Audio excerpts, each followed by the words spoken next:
Sonny, Joey, 500. Got some goats in the building. Get ready for a shakedown. Prepare for a shakedown. We from Philly where they clap like huddles when they break down. Get ready for a shakedown. We underdogs, my guy. Kinda used to all the hate now. Prepare for it, man. Y'all get it. My QB got swag. My wideout is award winning. His fly was fly. Joey and 500. Like and subscribe. Yeah. Here's a quote you can sing back. Shake squad up and don't be a dingbat. It's a shakedown. Don't you frown.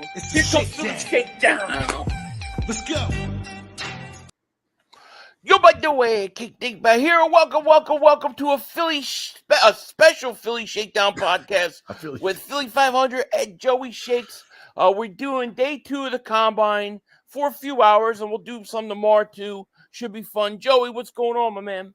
Not much, man. We're getting to the Combine now, and we got some news to talk about today regarding the Eagles. Finally, some Eagles news that we've been waiting for. So, a lot going on, and more to come. A lot of crazy stuff, man.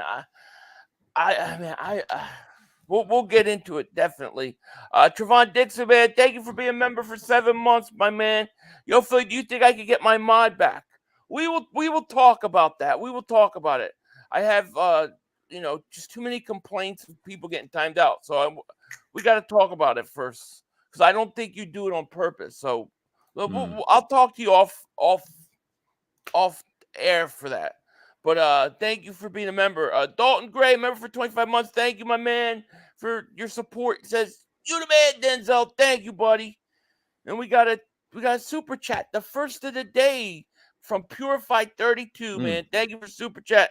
So yo, Philly, congrats on 100K, bro. Sorry I couldn't make it last night. Keep up the good work. Nah, you're absolutely good, man. You are good.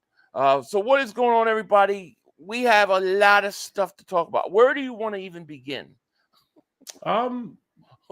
You go ahead. You go. You pick the topic. So I'm sitting back and I really don't have a feel for this team right now. I don't, usually in like off seasons past, you have a good feel like, all right, here's what we kind of want to do. Here's what we kind of want to do.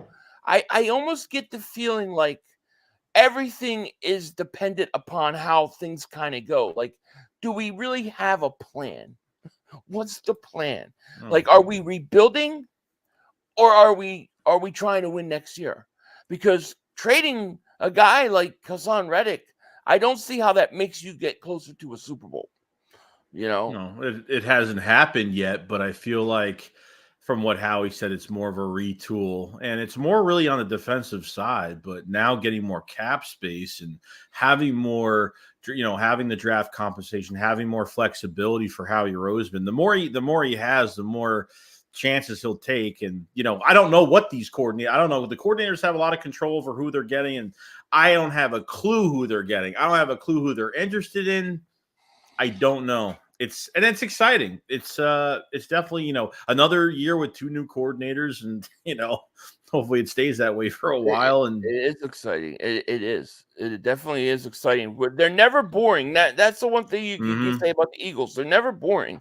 Jose, man, welcome to Digbat Nation, man. Thank you so much, man. Thank you. I don't have a good sense. I feel like they're almost like, all right, well, if we trade Reddick, then we'll do this and we'll go this way. If we keep Reddick, we're going to do this and go that way.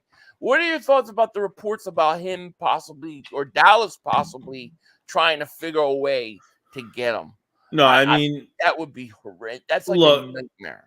If you're going to trade within the division, and usually if that happens, you're fleecing a team that way. You're not giving the bare minimum for Hassan Reddick to an in-division rival. When this happens, you're getting the most out of it, and you're going to have to take as much as possible from the Cowboys if you trade within the division. So, I don't think it's going to happen because they have more priorities. They have to sign more guys, and they have some contracts they need to fulfill as well. So. I don't. It would have to be a lot of. It would have to be a lot of compensation to even get rid of them to go within the division. So I doubt. Yeah, like I want at least 2 first-round picks. Yeah. I mean, I'm not doing it, dude. Right. I believe the Cowboys would love to finagle him. I don't think the Eagles would ever trade him to Dallas. I don't. No. It would just be horrible. Q, thank you. Says, I'm glad you're live. I'm dealing with paranoia due to losing my stepmom. Oh man, I'm so sorry. To a freak accident, she was crushed and flattened by a bulldozer, and you saw Damn. her intestines and scared to go outside. Holy crap, man! I've seen I'm sorry for your loss, man. dude. I mean, that's awful. I mean, I've seen people in motorcycle accidents, and it's over years, and that's horrible. Yeah, So I can't imagine man, that. I'm sorry for your loss. Give yourself time to mourn and all that, and definitely speak to somebody if you need to, man. But I'm sorry for your loss, man, and I hope that Yeah. for at least a little bit we can bring you some, get your mind off of it, man. But man, prayers to you, man. I'm sorry to hear that, man. Marcus, we go right into the next thing. Kevin Byard. Quinion Mitchell is running now. Now he's not the number one corner in this draft. Quinion Mitchell. I think he ran a 4.4 earlier, or maybe even more. He looks like I kind of like him. I don't know where he's going to go, though. But, man, I like Mitchell. Marcus wants to know how we feel about Byard getting cut. What are your thoughts on that? I mean, I feel fine. I mean, that was something that we already knew was going to happen. That's where the money was coming from. I mean, that you already saved over. I mean, you already had $32 million in cap space. You get rid of Byard, you save 13, and you already have $44 million under the cap now. So it's just this is a move that it was a cap casualty. It was bound to happen. I mean, just imagine you extend Reddick, you're over $50 million already. You're going to get close to $60 million in cap space. Like that's without Avonte Maddox being cut post June. I mean, it's crazy. Well, that's why I don't understand. Like, well, why can't we just work a deal out with the guy? Just something that gives you an out on the back end. I don't know. It's crazy. Fangio, man. King of Phillies up 500. Joey, what's going on, my man? Okay. Sue Blaze. Oh, Queen ran a 4.33. Holy shit! I'll tell you this right now. Like, I don't know where he's going to go. I mean, I think he'll probably be gone, right? Is the thought over us before we go anyways. That's who I want first round. That I want a corner, man. I want a corner. And if we get a corner, what is this? Apparently you made a bet with the world. I forgot. Everybody's been saying you've got to ask Joey about his deal if we get a corner in the first round. No, it was. I think it was if we got a linebacker in the first round. I was gonna go outside and Toddy Whitey's covered in peanut butter. I think that was that was the actual bet. Dude, was it a corner or is it a linebacker? Linebacker, 100%. Now corner, I can understand, but I feel like they're just not. For me, I feel like they're not going in that direction because I talked about this with you last night. Like, I feel like because you're playing, is Fangio going to play more press? If you're not playing much press, why are you going to get a guy that's more valued in press in the in the top 15, top 20? Right. If you're not going to play off ball so much, I get it's a waste of money. I can't hear you. You can't. I can't hear you. Is it me or is it everybody else can't hear him? I think it's you. Oh, now I hear you. I couldn't hear you for a second. Yeah. I don't know what happened. Yeah, it's weird. Trevon Dixon, how do I contact? Just email me, yophilly500 at Yahoo. That's the easiest way. At onlyfans.com. Yeah, yeah. Philly500. Squatcobbler.com. I forgot what they're called. I haven't done one in a while. I ran out of pies. The bakery is sold out. But spring is right around the corner. And they will Easter squat cobblers coming your way. Yeah, I mean, I get what you're saying about not playing press, but it's like, then why do you have the corners that you have then? Like, why are we paying these guys at all then? If they don't value it, you know what I'm saying? Mm-hmm. Like, I don't know. Terry Arnold is another one. I like I like some of these corners, and I also feel like the way the draft's going to fall, I feel like there may be some good corners, sitting there at 22. Do you really think like offensive linemen, defensive linemen, are they going to really be there at 22? That's the question.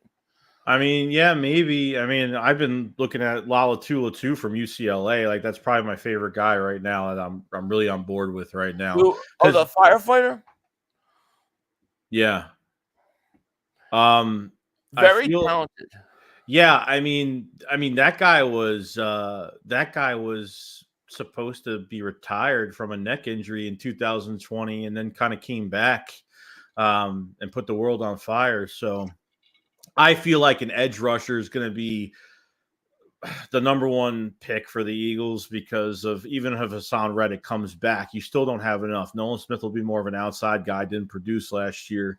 And Josh Sweat's on the last year of his contract. Obviously, if you sign Hassan Reddick, you're not signing Josh Sweat after this year's over with. So I doubt it. So you need more of a future guy. And I feel like edge rusher will be – I feel like it'll be the top pick for us. I could be wrong. I hope it's cool. I actually think if I had to bet money on what position we draft, I would bet it's going to be a edge rusher. I just wonder, who's going to be, it just depends how the draft is. Like, to me, if you're drafting and the best player on the board is a corner, take him. Take the best player. Yeah. Yeah. But yeah, I would say if I had to guess what they take, I think probably edge rusher, Agreed. 60 Birds ever super chat. He goes, JC Jackson just got cut. Do we take a chance? Low risk, high reward. He was elite 2 years ago. I don't know. What do you think about Jack? Like, I think I'd rather go with somebody a little more like in his prime, CJ Gardner Johnson's going to be available. You want to pay a cornerback this year. That's what you want to do. I want to draft a cornerback so that in 4 or 5 years I don't have to worry about it. That's true. Like if you could cut Bradbury, you have Slay. Let's say you could get a premier corner in the first round. Like you could draft a corner that's going to be and just I want to plug and play rookie corner. That's what I want. Mm-hmm. Yeah. Is it realistic? I don't know. Chip Tooth Eagle. I love that.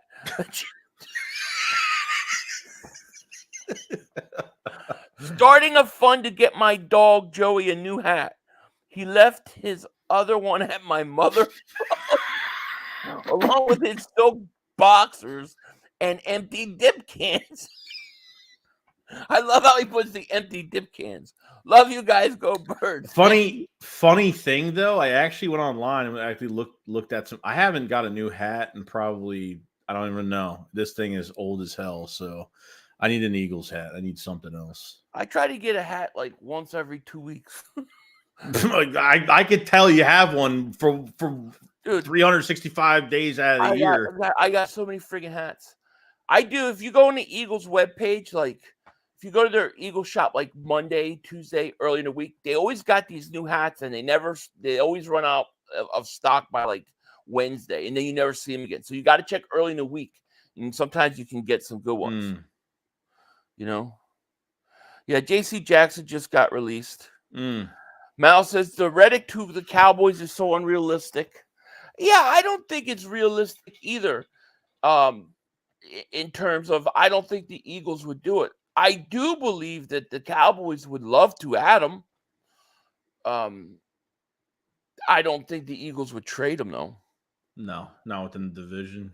I mean, just think about this. Like, if we just are being honest for a second, if you imagine Micah Parsons and him on the same team, that's scary, man. You better run the ball every time, every down. You better run. It's true.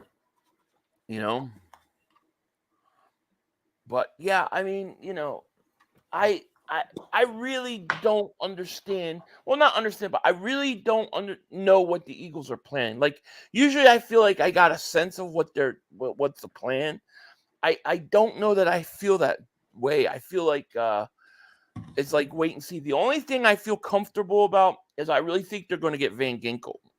Like I think he's No, I think it's the obvious one where I don't think he'll be the highest paid linebacker because he's like 29 years old, but I think it's a guy that could play for a couple years. You know, I know you need. I would like to hit on linebacker 3 times. Like I would get a prove it guy, I would get a guy to big money, and I would get a guy in the draft in the second round. Those 2 second-round picks are going to be crucial. Plus those 4 fifth-round picks. You know, they're not using all 4 of those fifth-rounders. They're going to be used for, you know, help for some, you know, for trade-ups or something like that. So I'm interested to see what happens. Plus, you know, I think one position that we really got to see what they're going to do is running back, because there was some you know, Alexander Madison got released from the Vikings today. I know the Eagles tried to trade for him the past couple years. Yeah. You know, DeAndre Swift, there's rumors of him going to the Commanders now. Yes. Now Washington freed up like 91. I think they have the most cap space now. They got rid of Logan Thomas. They let go of their left tackle, left guard. I forgot who it was. They have like $93 million in cap space now. So the last thing I want is, you know, Swift going within the, you know, inside the division, but you know, I don't know what they're doing at running back. Right. What they want at this point, I'm not even sure. You know. Yeah, I don't know, but I don't want to see Swift in Washington. That's for sure. No. K Guns Official TV says, I'm curious what the trade would cost the Cowboys and what they do to replace Reddick. Not saying we trade him, just hypothetical. I think the Cowboys are hoping that the Eagles are going to just cut him after June 1st, which I don't think will happen. No. But in terms of a trade, I think a lot of people seem to think that Reddick can get you a second rounder. So if he could get you a second rounder with, let's say, any other team, then I think you have to go 30%, 40% higher if you're a Cowboy. If you're the Cowboys, because you're trading within the division. So to me, I don't see how it could be anything less than a first-round pick, and I don't think the Cowboys would do that. No, I mean, you'd have to add more picks just because he's within the division. You're not getting rid of him as you would trade him to another team normally outside of the division. But if it's the Cowboys, if it's competition in front of you, you need to. I don't even think they would even have. I don't even care. Even if they got more compensation for him, if this was even real, I don't even think they would even trade him, period. I don't even think there would be a thought to bring him to the Cowboys. I doubt it. But yeah. Esbury the Booth, what's going on? So if we trade him to the Cowboys, I'm going to need 9 first-round picks. Other than that, I know, right? I'm going to need a new house because I'm going to burn this thing down. Like, I'll lose my mind. You know, thoughts on Peyton Wilson? Isn't that the guy that looks exactly like Dallas Goedert, the linebacker? I think he looks exactly like Dallas Goedert. The linebacker? I think that isn't he the dude that looks like Dallas Goedert? I think so. He ran like a 4.5, I think. Did he? I still haven't had a chance to watch. I haven't watched yesterday's combine yet. I need to do that. Phil, I've been watching Tulsa cornerback, and he's been entertaining a while. I'll have to check him out. Gabe Orno. I'm not. I wasn't gonna go there. I noticed. I wasn't gonna do it. I wasn't biting on that one, and you did. Oh man. Dre Diesel, David Super J goes, "What's up, 500 Shakes? Hope you guys are well. Philly 5. What's your beef with Tony Pollard?" I don't have a beef with Tony Pollard. I just don't think he's that great. Like, I think he got hurt, and I don't think he's the same. And like, I'd rather have DeAndre Swift back than him. The only other thing is he is a Cowboy, and we've got a lot of history of bad luck with Cowboys players coming to Philly. But I don't have anything personally against him or anything like that. I just think, like, I would rather bring Swift back. It doesn't take the motion out that Kellen Moore could bring back players he's been successful with. So, I mean, he was around him when he was drafted, with him for a few years. So, I mean, his whole rookie contract. So, it would make sense, but I don't think that's the best they could do from what's out there. Yeah. And Dre Diesel, man, thank you for your super chat, man. Appreciate it. I don't think he's a bad player. I think he got hurt. He just doesn't look the same to me. And I wouldn't go there. I just think I'd rather have Swift back, Sam Trek says, do you really think Jeremiah Trotter Jr. is a good fit for us because his strength is blitzing and Fangio doesn't blitz?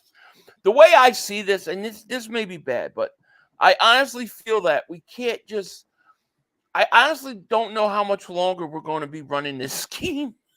Like Fangio's running it right now, but if it doesn't go good, who are they going to replace Fangio with to do Fangio's scheme? I think they're automatically going to have to change. Like, I'm not so sure in 2-3 years that whole defensive scheme is going to look completely different anyways. I mean, look, you had Desai try to run it. You had Gannon run it. Now you bring in Fangio and let him run it. If it doesn't do well, and they get rid of him, or he doesn't stay long because he's older, they're going to change the whole scheme. So I wouldn't let that worry me, Yeah, I mean, if Fangio was coming off of a really bad year, he had good players in Miami, no doubt, but he had two prolific, good cornerbacks, and he had a good defensive line, and he was third in pressures last year. So, I mean, he knows how to hit home with this scheme, and he knows how to use linebackers, and he likes to get – I mean, because when you go into this draft, especially, like, the first round is always the best player available, but I think once you get to that second round, like if you're getting secondary help or something like that, I think he needs to get these athletic guys that can run east and west and that could tackle well and, get the guys that are good for the scheme. There's, that's where I kind of draw myself down the middle. Are you getting somebody good for the scheme? Or are you getting somebody that's the best player overall? That's what's hard with this scheme because you're not paying a corner to play press in this scheme. So if you want to get the guy best in zone, that's a good tackler and is aggressive, then great, because I don't like the cornerbacks we have right now. Slay pissed me off again, yesterday, but the more he talks, the more I don't like him as a player. I like him as a person, but as a player, I just can't stand him. So friggin' Slay, he not only Slay go on and do it again, but he brought on what's his face to another back him up. Another player that Steven Nelson didn't play great with us, but played pretty good in Houston. Listen, you got to be tough-minded to play in Philly. There's no question about it, man. I think Slay's going to be like. He'll be like 60 years old having nightmares. Well, here's the thing. But, dude, like, if you create your own like, you're asking for people to give feedback. Like, you think that if you say something and you make your own podcast and you say something on social media, people aren't going to react to it. And then, if you really say something that really triggers everybody, it's going to happen. Like, then stay off social media. If you want to stay quiet and don't want any feedback, then stay off social media. I mean, simple as that. But but these podcasts are putting a target on their back each time. Like Micah Parsons, probably the worst he's probably the worst. I mean, that conversation he had with Stephen A was probably the worst I've seen. Dude, it's so bad that some people are like, I don't even want him on the Eagles now. Like, I won't even want him. And I totally get it. But you do when you start a podcast like that or whatever, like people have the right to disagree with you and even I think debate it. I think you got to be open to that. Mike Taylor says if Fangio doesn't work out, the whole scheme changes. Yeah, I agree. So while you're getting players, I agree. But the thing is that I wonder is like. Why do they think the scheme is going to change somehow? You know what I'm saying? Like, it hasn't really worked yet. So, like, is it really the coach or is it the scheme? And the other thing is these coordinators that come in and they say, okay, this is my scheme. This is what I'm going to run. And that's the way it is. I kind of hate that. Like, I want a coach that says, this is what I have. This is what I'm good at. I have Hassan Reddick. He's not good in coverage. I'm not going to use him in coverage. Like, you don't see very many defensive coordinators that sit there and go, I'm going to run the best scheme that fits my players, not what I want, I have to run. You know what I'm saying? And I think that you need to be able to adjust. If you have a man-to-man corner, then use them that way. You know what I'm saying? Like, why can't these coordinators adjust to the talent around them? That's what a good coach does. All they did was hire a guy in Sean Desai that had 1 year experience at defensive coordinator that was closest to Fangio, and he was with the Bears as a defensive quality control guy, and that was really it. Like, I think it was more coaching than anything, but I don't think our roster was built for this defense. I really don't. Like, athletically, they're not good. Athletically, they're not. And if your offseason program and your practices and your adjustments aren't being made, it lingered into these games, and as it went to week, and the last 7 weeks really showed like we lost our way. There was no resiliency, there was no pushback, there was no nothing. So it's a coaching aspect for me, and getting the right. And I think Howie Roseman is giving more control to the coordinator, saying, I got the final say, but you pick the guys that you think will fit the scheme. Right. Regards to other years where, at least last year, where they, Howie just got the players that he wanted, but maybe, or maybe players that lingered into having this defense the last few years, but just hasn't worked out. I mean, it's because if Fangio doesn't work out, you change your whole defense, then the guys that you brought in for this defense probably may not fit into a different defense. So they got to make sure this is right. But Fangio is the best man for the job. We don't like the scheme. I don't like the scheme, but it's the best man for the job. Right. So. If you're going to run the scheme, it might as well be him. Right. That's what Umbrella Man, thank you for the super chat. He goes, have you guys seen linebacker Phil McCracken? Dude's going to be a beast. I have not. I don't know. Thank you for super chat. Philly, did you ever get your play button when we need a defensive back like Harry Ass Crack? That man has speed.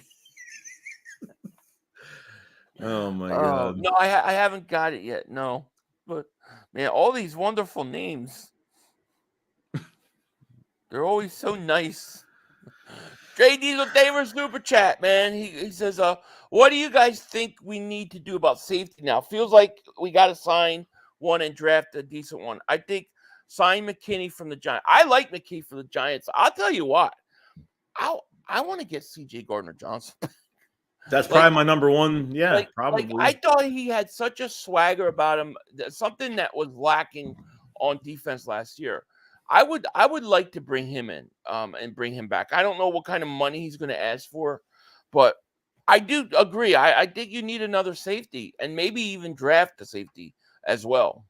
I mean, what is he going to command though? I mean, being almost out the whole entire year. I mean, the leverage that he had, maybe they give him a little bit extra money, maybe because they know him as a player, and I don't know. It's really up to Vic Fangio at the end of the day, but I would love to bring him back. I don't even know if there's a bad relationship. We don't even really know if there's has the bridge been burned at this point. I don't think they were. I think he said some things about the fans. Yeah, he went back at it, but I don't know about the front office. No, so should we get Howard from the Dolphins? No, he's too old. That's a Howie move. But I mean, you're gonna replace one old guy for the other old guy. Here's my theory on Bradbury. I think Bradbury didn't get over the Super Bowl. Like, I think that Super Bowl, and then when Juju Smith-Schuster was like trolling him, I think he lost all his confidence. Because, I mean, let's be honest, the year before that, he was better than – I thought he had a better year than Slay. Yeah, but you have to take into account, too, the pass rush helps the secondary as well. And that pass rush in 22 was insane. That couldn't benefit these corners as well. I don't know if there's a mental thing with him. He can't stay here. I don't know if Vic Fangio's looking at him and saying, "Oh, he fits the scheme perfectly." I don't think he's fast enough. I don't think he's athletic enough. I don't think he's got it anymore. So let me ask you this: so based upon your opinion on how they use a corner, right? Yeah. Based upon how you believe that, you shouldn't go sign a man-to-man corner if you're not going to play man-to-man. If they're not going to use Hassan Reddick the right way, do you trade him? Are you open to trading him? Yes, it's the same. Yeah, I know. You could put the same concept into him. Like, can he go and cover? And he's done it in his career, and he's had double-digit sacks in his career. He's done it before. But Right. can Fangio put him in the best spot possible? Like we need him going after quarterbacks.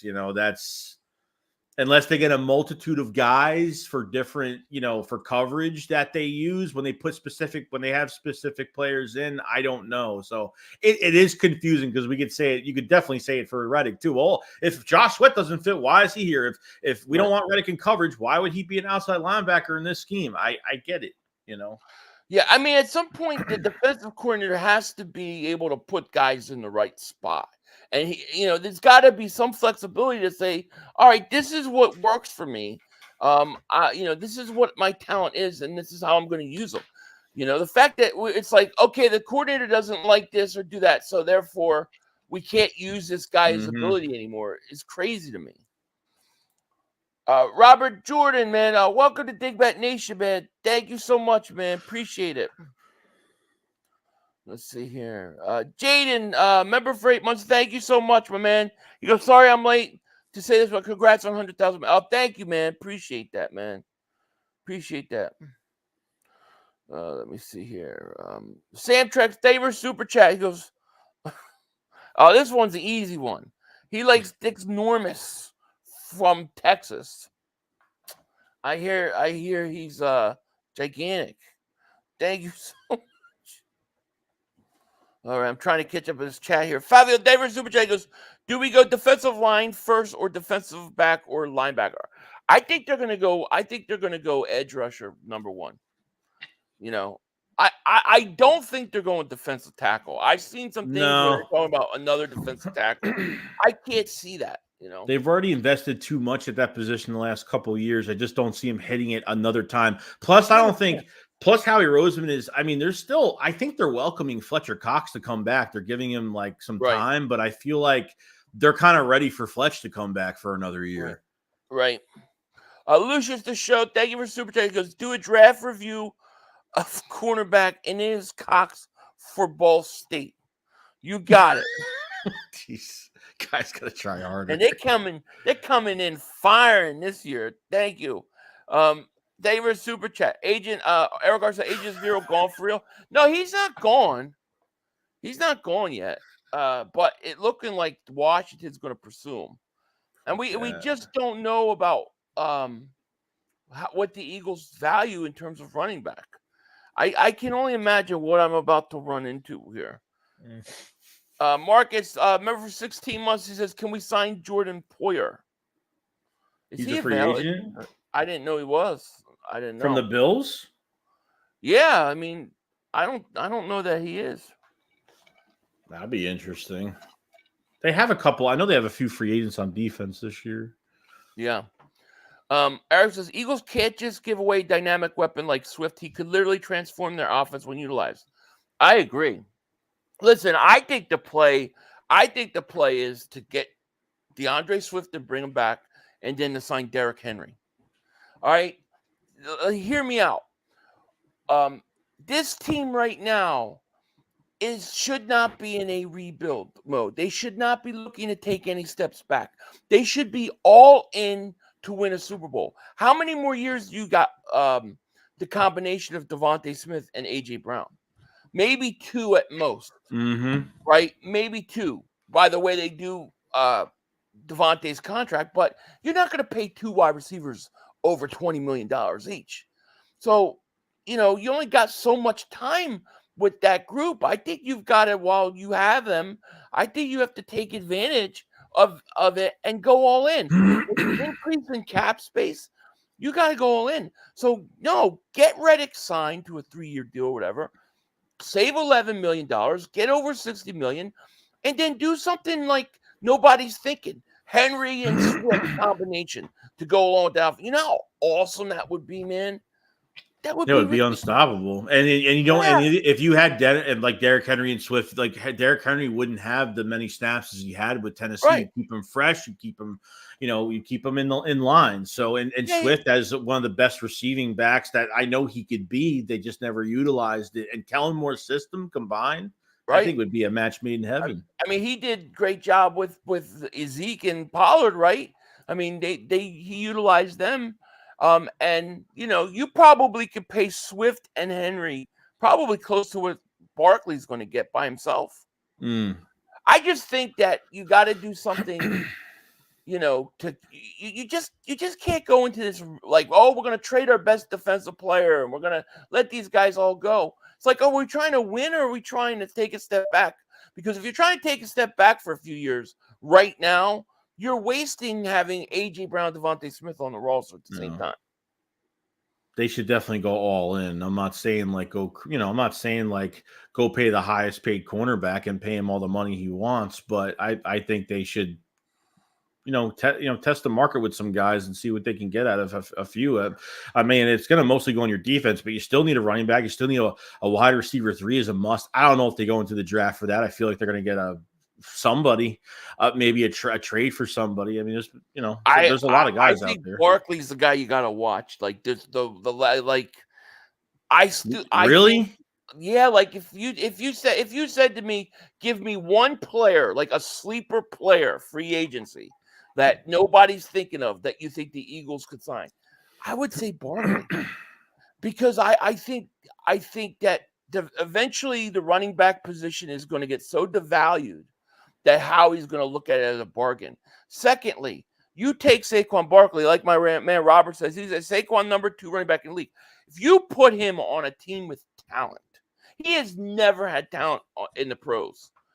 I think he's as impactful as Christian McCaffrey was to the Niners. Now, I'm not saying they're going to do this. I'm saying this is like my super sleeper. Like if you had to pick one out of the box guy that nobody saw coming, right? If you had to say one guy, I would say Barkley, because I think it would just create such that offense would be so hard to stop, No, I agree. AGL says, well, why don't the Eagles go ahead and resign Reddick? It's a money thing. They're not agreeing on what they think he should be paid. Reddick wants about $25 million a year, and I think that's the problem. Chip Tooth Eagle, man, thank you so much for super chat. He goes, got to go check out offensive lineman from Poland, Icy your ball sack. I actually read that right for once, and it was that. Thank you for the super chat. Oh, man. Definitely want Quinion Mitchell on the squad if Kool-Aid's not. Well, Kool-Aid, now he has a foot problem, right? I don't know if it's going to be surgery, but he has something wrong. He has an injury to his foot, so I don't know if that'll drop him down, man. Right.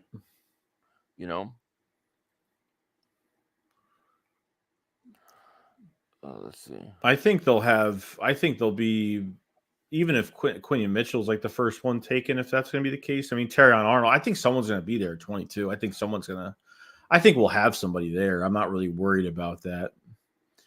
But I mean, God, I would love. I mean, do you think they'll go after like Snead or anything like that? Do you think they'll make a play for him? I think they make the call because it looks like they might have to trade for him now. Do you think Kansas City would take Hassan Reddick? I don't know. Yeah, I think he's going to go somewhere. But are the Eagles going to go invest that much in a corner? That's what I'm saying. Like, there's too many holes. You have nobody at linebacker. You have nobody at safety. I mean, you're pretty much empty at both spots, regarding maybe Nakobe Dean and Reed Blankenship, and you need another edge guy. So I don't know. The one thing I know is they're not going to go out and I don't think they're paying big money at edge this year, unless it's like maybe a lower mid-tier, low risk, high reward type rotational guy piece, like a depth piece, something like that. But does that assume? But are you assuming Reddick is on the team? Yes. Okay. Then I'm assuming he's on the team. Yeah. Okay. If he's not, then I don't know what you do. Do you double dip at edge at that point? If you might have to double dip a little bit. Double dipping's not a bad thing. Yeah. I just realized what I was saying. Tree Diesel, thank you for the super chat. Have you guys seen the backup tight end Harry Venier? No. Harry Venier.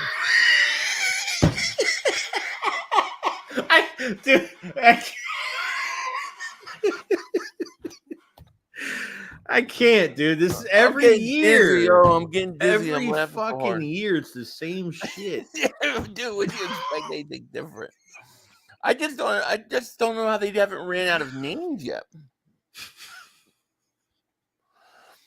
Mike, he says if Kelsey comes back, then it needs to be a 2 or 3 year deal or not at all. We can't afford to keep paying him top dollar every year, not knowing the following year we can afford it.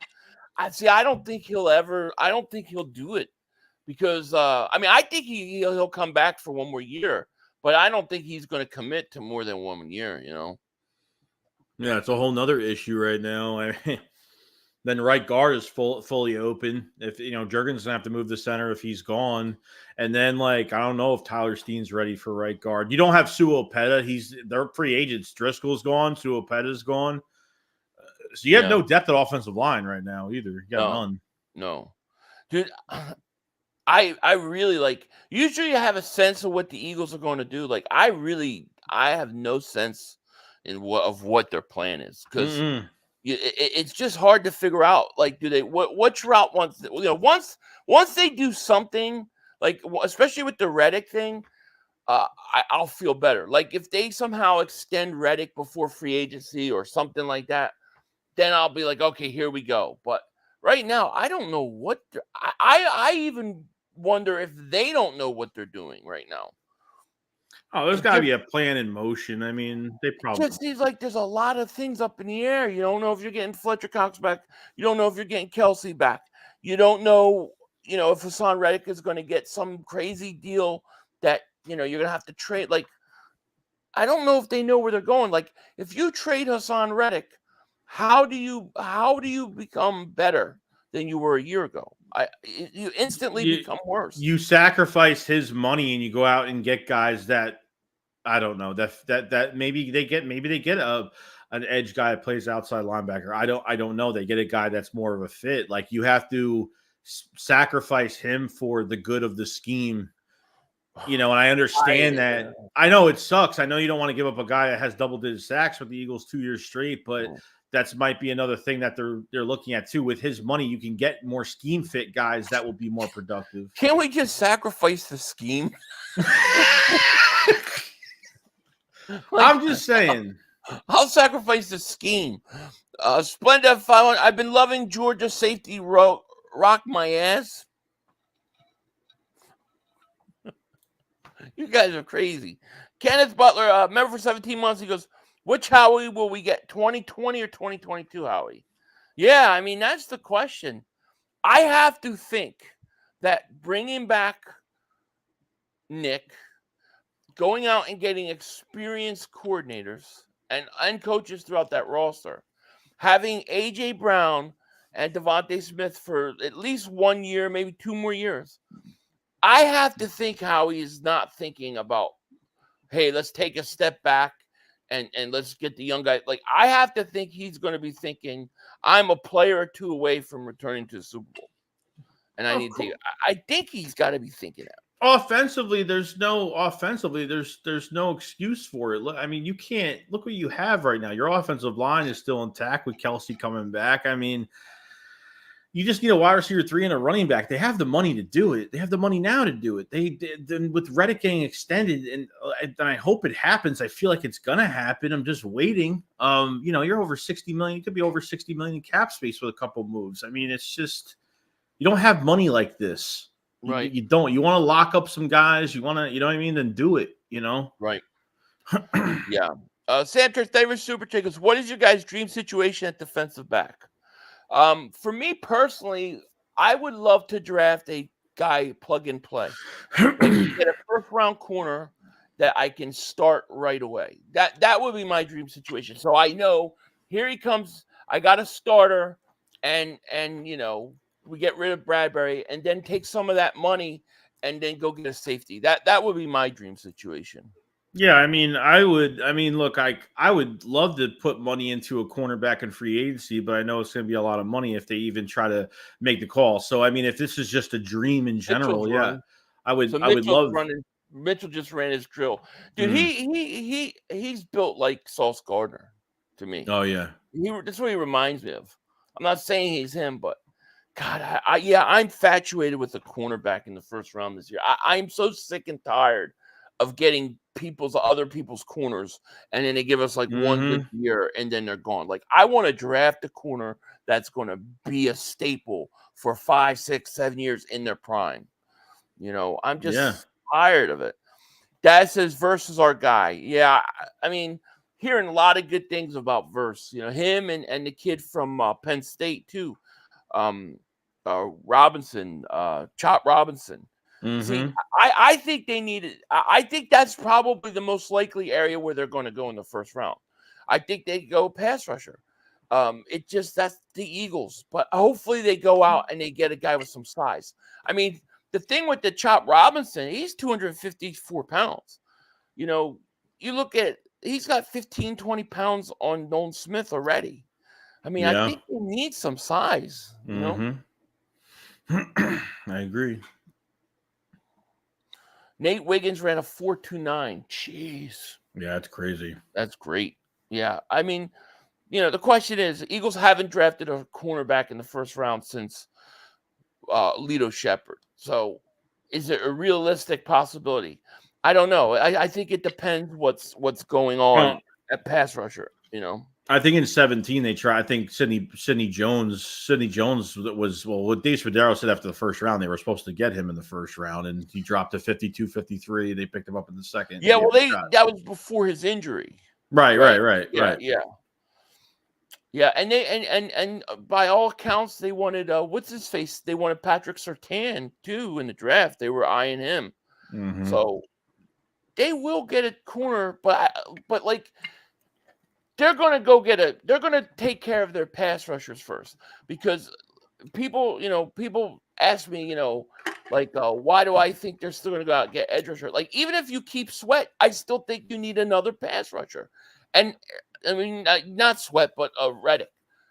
I like Reddick. I like Sweat. And it's not saying anything bad about Sweat, but you really need a third guy. You don't have Brandon Graham's not the same. You need a third guy. And you're looking not just for this year, looking towards the future too. Right. So you're looking down the road of what these contracts look like. Like, by the time, if Reddick gets extended, he turns 30 in September, probably 31, 32 by this time his contract's over with. Sweat's gone after this year. If they pay Reddick, they're not paying Sweat. Brandon Graham's not the same what he used to be. So Nolan Smith is just undersized, and I think needs to be more of an athletic outside linebacker now. So I feel like you're empty at that spot for the future. At least you got nobody down the line that can take over. So yeah. Antonio says, what happened to love for Ricks and Ringo? I like those guys. Yeah, I like them, but the way I look at it, especially like with Ringo, like, I say, like, if you could draft a guy that you plug in and play this year for Bradbury, and then when Slay goes, Ringo goes right in there and replace him, like, I would do something like that. I don't dislike those guys. Now, I think they got a lot of upside, but they also have to show more. I'm not ready to say it's not enough. These guys, I'm so sure of them going into the future that I don't have to worry about it. I'm not willing to say that. I like them. It's like Nolan Smith, right? Like, Nolan Smith didn't, in my opinion, show me enough last year that I'm like, yeah, I could get rid of Reddick. He just didn't show me enough. And it doesn't mean he won't be good. It's just that I can't rely on it going into this year. Yeah, but I don't think it's fair either that you put players, especially like guys like Ringo and Eli Ricks, in certain situations where you set up so many of these players to fail because you make no adjustments. How are you supposed to analyze, as a coach, as for Nick Sirianni, how did you go into this offseason trying to analyze your roster? Like, how do you analyze a roster that when you make no adjustments, how are you supposed to see who you're going to trade, who you're interested in, who's going to fit what? If you know what I mean, it makes no sense to me why, when you analyze the roster the way you did, like, I don't get what you're looking at when the coaching was just so the par was just off. It just wasn't great. No, I hear you. Terry and Arnold just ran. He's doing drills too. He's another corner that I definitely. I don't know where they're going to go in terms of he might not be there when we go. Philly Boy Floyd says, "What's up? Congrats on 100K. Thank you, my man. Appreciate it. Chop is a solid pass rusher. Been watching him for a couple years. Yeah, I like him. Now you like Latu, right? You think he's a first round pick? Oh yeah, he'll probably be a top 15. I wouldn't doubt it. So they have to trade up for him. See, I think it's very likely that Eagles trade up this year. They trade up every year in the first round. Like, look at all the years they trade up. Trade up last year. They traded up the year before that for Jordan Davis. They traded up for Devontae Smith. They like to move up, you know. Now, depends on how many quarterbacks, obviously. I think there's going to be a lot of quarterback needy teams this year, and then that helps as well to drop off a lot of guys to us too if they don't have to move up. But I feel like they will. I think they're just out of range if they really want to move up and get a guy that they really like. So, yeah. Jerome says, "I see you, Shakes. What up, 500? Go Birds! Thank you, man. What's going on?" Yeah, C.J. Gardner-Johnson's going to be a free agent. So I would love to see the Eagles get him, man. Dude, you know who I mean, this is not popular. I know this is not popular thought, but I want to take a flyer on Chase Young. It's not a bad thing. He came back and he played 19 games straight. They're saying he's going to be around $13 million. I mean, dude, as a third rusher to go along with Sweat and rotation. Yeah. Why not? I think he could play. I think he's talented enough to play any scheme. They can find ways to use him. So, I don't know. I would like to take a flyer on somebody like that, No, I think it's, so you're paying a mid-tier guy, some little bit of cash, and I think would be good in the rotation. So I think that's up Howie's alley, to be honest. I think that'd be a big pickup for him. Yeah. Yeah, I think there's a lot of good corners in this year's draft, man. So, it could be a situation where they say we could do that in the second or third round, Really, to be honest with you, they need to focus resources on linebackers. Like, they got to get linebackers. Like, I think you need to go make linebacker a priority in free agency, and then I think you need to use one of your second round picks on one. Hit it 2 times. Hit it twice. Hit it, man. Just keep hitting it. It's a Philly thing. Says, I want to draft Edrin Cooper in the first round. Second round, get Cameron Kitchens, and then third round, Ray Davis. There you go. You're loading up. I like it. I like what I've seen of Edrin Cooper so far. I do. Yeah, he's smooth, man. He's smooth. He's quick. Yeah, exactly. We can sign Mark Holmes for a 2-year deal worth 5 buffalo wings and a sub sandwich. Yeah, what's he going to play? Offensive lineman? What's he going to play? Brother, Chase Young will be extra motivated. I mean, I think Chase Young is young. Okay, yeah, he's had injury concerns. But, like, if you could get him as your third pass rusher, I would take a chance on it, Mm-hmm. Tommy says, so a month ago, Nick says offensive coordinator will have control over the offense. Now he's saying he's going to be a mesh. Oh, Jesus. The dude is ridiculous.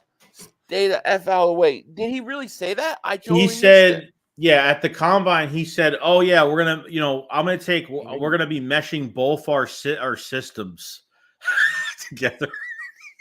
I'm like, dude, what system did we have last year? Like, what system did we have? He wants to mesh both of their systems together. I mean, I don't, dude, he might be fired within 4 weeks. I mean, dude, if it goes south, if we lose like 2 straight games, I would already get it done. Honestly. Do you think though, like to me, like he looked like I don't know. He miserable. Didn't look right. He looks miserable at the press conference. Like he's I don't like. Dude, I don't know. Maybe he has to. maybe he has to tell the media that he's actually doing something when he's really not doing something. Maybe he like has to let them like look at my job this year is to to make it seem like he's working within the offense with Kellen. Like this would be the first year Kellen Moore will have no control over an offense. It's going to be, if that's the case, that's going to be really bad. And I hope it's not. I hope it's all smoke. Can you imagine if I see like if we come out as like first drive of the season, 3 wide receiver screens with Devontae Smith blocking, I'm gonna lose my mind, dude. Then you know. I don't know if Sirianni's gonna make it. He looks off to me. He looked miserable at the combine, dude. He does. Downtown Tony Brown. I love that name. Hello, Philly. Congratulations on 100,000 subscribers. Sorry I couldn't make it to the stream. I was at work. Again, congratulations. Now on to 1 million subscribers. Next from Super Tony. Thank you, Tony. You're the man, man. We appreciate that. Thank you. I definitely think Nick Sirianni goes high to a lot of press conferences. Like, I mean it. Like, if you watch him at his press conferences, like, dude's eyes are blown, his bloodshot. I'm telling you, I think he's high at a lot of them. I don't know. He's a motivational speaker for the Eagles, I guess. I don't know. Hey, dude, listen. The Eagles ranked him. He got an A. Yeah. Before no. Don't take that in the context. He got an A. He got an A before they started losing. That was before they started losing. Oh, I didn't know that. Yes. So they do that back in like it stopped at like November. They took that thing at like November. I forgot what date it was, but that was before they started losing. He got an A. Wow, I didn't know that. Yes. Well, that changes everything. That's crazy. I'm not trying to hate the guy or nothing, but I don't. I mean, this is he's worthless. Huh? What's that? I was like, I'm not trying to hate him or anything, but to me, he's starting to be really worthless at this point. There's Arnold's run and Terry Arnold. Yeah, I like this kid. How tall is he? Like 6'3"? 6'2", 6'3", I think. Yeah, he's got great size for a corner. They got two good corners, man. It's great. Let's see. Nick Kota is, I think if they start 2-4, listen, I think Kellen Moore's in place to take over, dude. Mm-hmm. I think it's already saying set. It. Yep. Most cap space is the Patriots with $101.6 million. Wow, that's a lot of space. I mean, I guess they'll be pretty active. What do we have right now? Now that we cut Byard, what are we at? Like 44 and a half. 44 and a half. Mm-hmm. I know. I mean, that was like one move. Now if you could extend Reddick, you're almost at $60 million. Yeah, and that's Avonte Maddox post June for 7.1. That's another move. 2 moves gets you close to $60 million. I mean, yeah, crazy. Housecat says, "What is the point taking those polls mid-season? Are the Eagles and the Chiefs not an example that those results are probably different from how they were?" Yeah, that's true. It's true. I don't know why they do it then. Maybe it's just because everybody's there. I don't know, but man, we sure collapsed, didn't we? Mm-hmm. Tommy says they are saying Latu is going to drop because of injury. If he wasn't injured, experts are saying he would be a top 5 defensive player in the draft. What you're talking about his neck? You talking about the neck injury from 2020? He retired. He medically he did coming out of retirement. Yeah, but that's 2020, dude. It's not like last year, 2 years ago. Right. But I'm just saying, like, he was injured enough where he was like leaving the game of football. Mm-hmm. Yeah. So now he's coming back. It's got to be a concern on teams, no? I mean, what that about far Caleb back. Williams, did you hear what about him? Who? He's refusing to give his medical records up. Like, they do not have permission to look at it. Yeah, and he wants to take a piece of the percentage of ownership of the team he goes to. Hey, he's a joke, dude. He's a joke. Who wants that? The Bears want that. Go ahead. Bear colors. Bear color paint fingernails. I forgot about that. Oh my gosh. You think he's going to be a bust, or you think he's I going to be do. good? You I do? think he'll have the tools. I just think like his attitude, his mindset, and where he's at, just mentally, I think is going to put him back. I mean, I hope he Yeah. does well, but Yeah. Dad says Latu fights fires.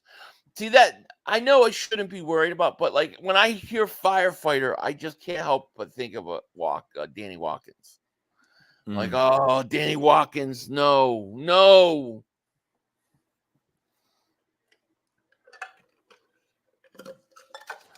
The kid wears nail polish, enough said. I just want to know if they're going to be like the colors of the team he plays for. Yeah, no firefighters, Robert says. But no, that kid Latu is good. Who's the guy? Was it Jalen Phillips, right, from Miami? yeah. He had the same thing, right? Didn't he retire and come back? Yeah. Yeah. Yep. So I think Latu could be good. But dude, it's going to be interesting, man. I can't wait. Like, I'm dying for free agency to start because I expect if I had to guess, I would say the Eagles are going to come out blazing in free agency, and they're going to make a lot of moves. With the money you But I don't have, like you can't sit there for 4 days. Like and be quiet. Like yeah. what are you gonna be waiting for? Yeah.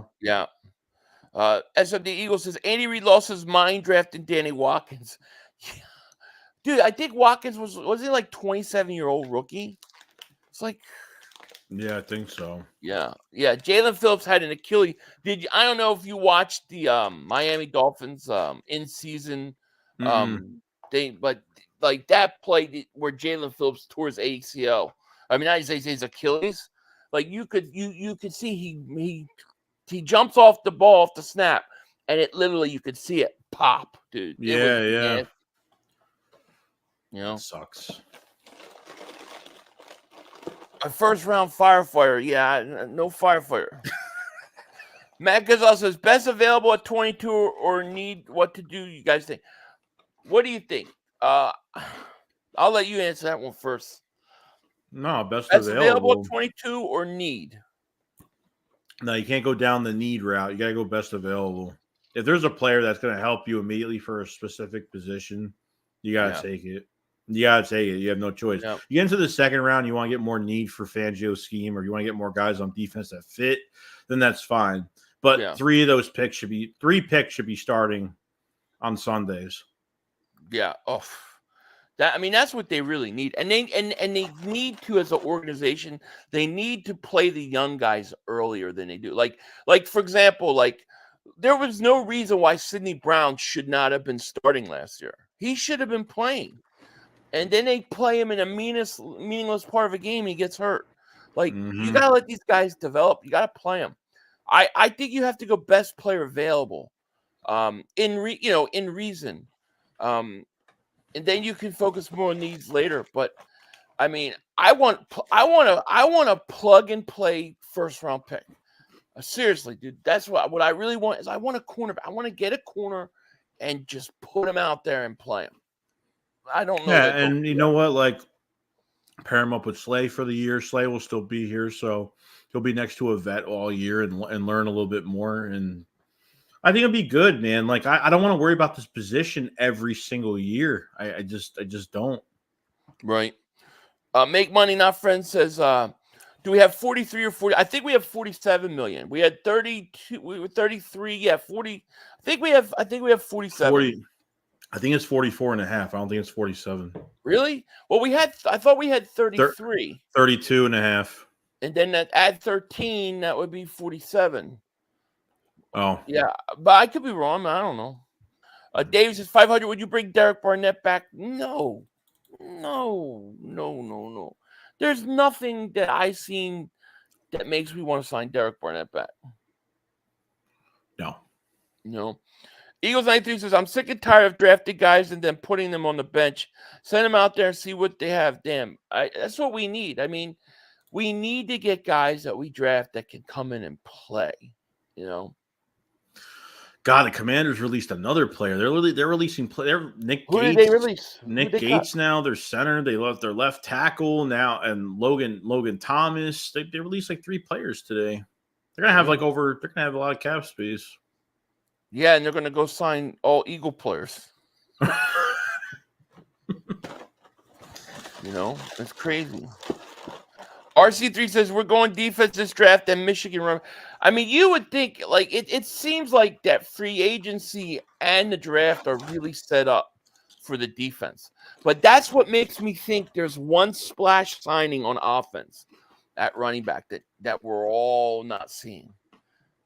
And then when it happens, they're gonna be like, oh wow. Just say you want Saquon Barkley. Jesus Christ. I do. I do. I just think that Saquon Barkley I'm fascinated to watch him play on any team that has talent because he's literally played with nobody for years. Yeah. I mean, dude, the Giants' offensive line is horrible. Yeah, it's been a bad place since he's got drafted there, and he's got hit a lot more because of it too, and he's been injured more because of being with a bad offensive line. I mean, I just think that guy, and it doesn't have to be the Eagles, but I think that guy, with the, on a good team, I think they're talking about him going to Houston. Like him in Houston, I think he's going to be a top 3 back, easy. Slick, thank you for Super Chat. Goes, what's up, fellas? Your camera. Yeah, you hear me? Yeah, I hear you. Yeah, I don't know. It just shut down. Hold on. I think I need. You know what? I got to change the wire. This cord is all whacked out. Just give me 1 second. I'm gonna change the wire. You're good. See here. Yeah, you can hear me, right? Yeah, I hear you. All right. Yeah. So just keep. Slick, thank you for the Super Chat, man. Thank you, Slick. I got EMP'd. I know, right? No, I need this cord. This one cord does it's just weird. I need to get the other one. I should have used it. Just give me 1 second. You're Talk good. to the peoples. You're good. Professor Philsworth says if Kelsey was really going to retire, he would have said it by now. He's got to be returning. Yeah, and then there was news that he was still working out. I mean, I don't even know what's going to happen, but apparently he's been working out to stay in shape. So hopefully he does come back. Because I don't know what they're going to do at right guard, and I don't think Tyler Steen is. I think Tyler Steen's way too raw still. Would you draft a guard? Let's say, would you be willing to draft a guard in the first? If Kelsey's gone? No. Either way, just if you think there's, if let's say the best player available is a guard at the time. Yeah, I mean, they could, but you really want to redshirt a guard for 1 year? Does that make a difference? I was thinking he's come in and start, and you put Cam Jurgens back to center and let him sit. Or maybe have him just play center full time as practice, and because realistically, Jurgens is playing second team center at practice every day, so it's not like he's not getting reps at center. But I don't know. Yeah, I don't know. Like I said, man, it's so fascinating with this team. There we go. Okay. All right. You're done? I think I'm back. Yeah. I changed the cord. What are we looking at? Nothing. Oh, I see you, Davey. The wife's at work. It was quick. So I'm done. John Douglas says, do you think Kelsey wants to go to the Chiefs then retire? Yeah, there's some people I've heard throw that out there, yeah, he might want to go. I don't think so. Why is Kelsey extending this thing it's the biggest, he's making a big, I don't know, maybe he doesn't make it seem like that. They're making it seem like it's such a big thing that everybody's waiting for this news, and he still doesn't. He's got to know by now what he's doing. He's got to know by now. Right.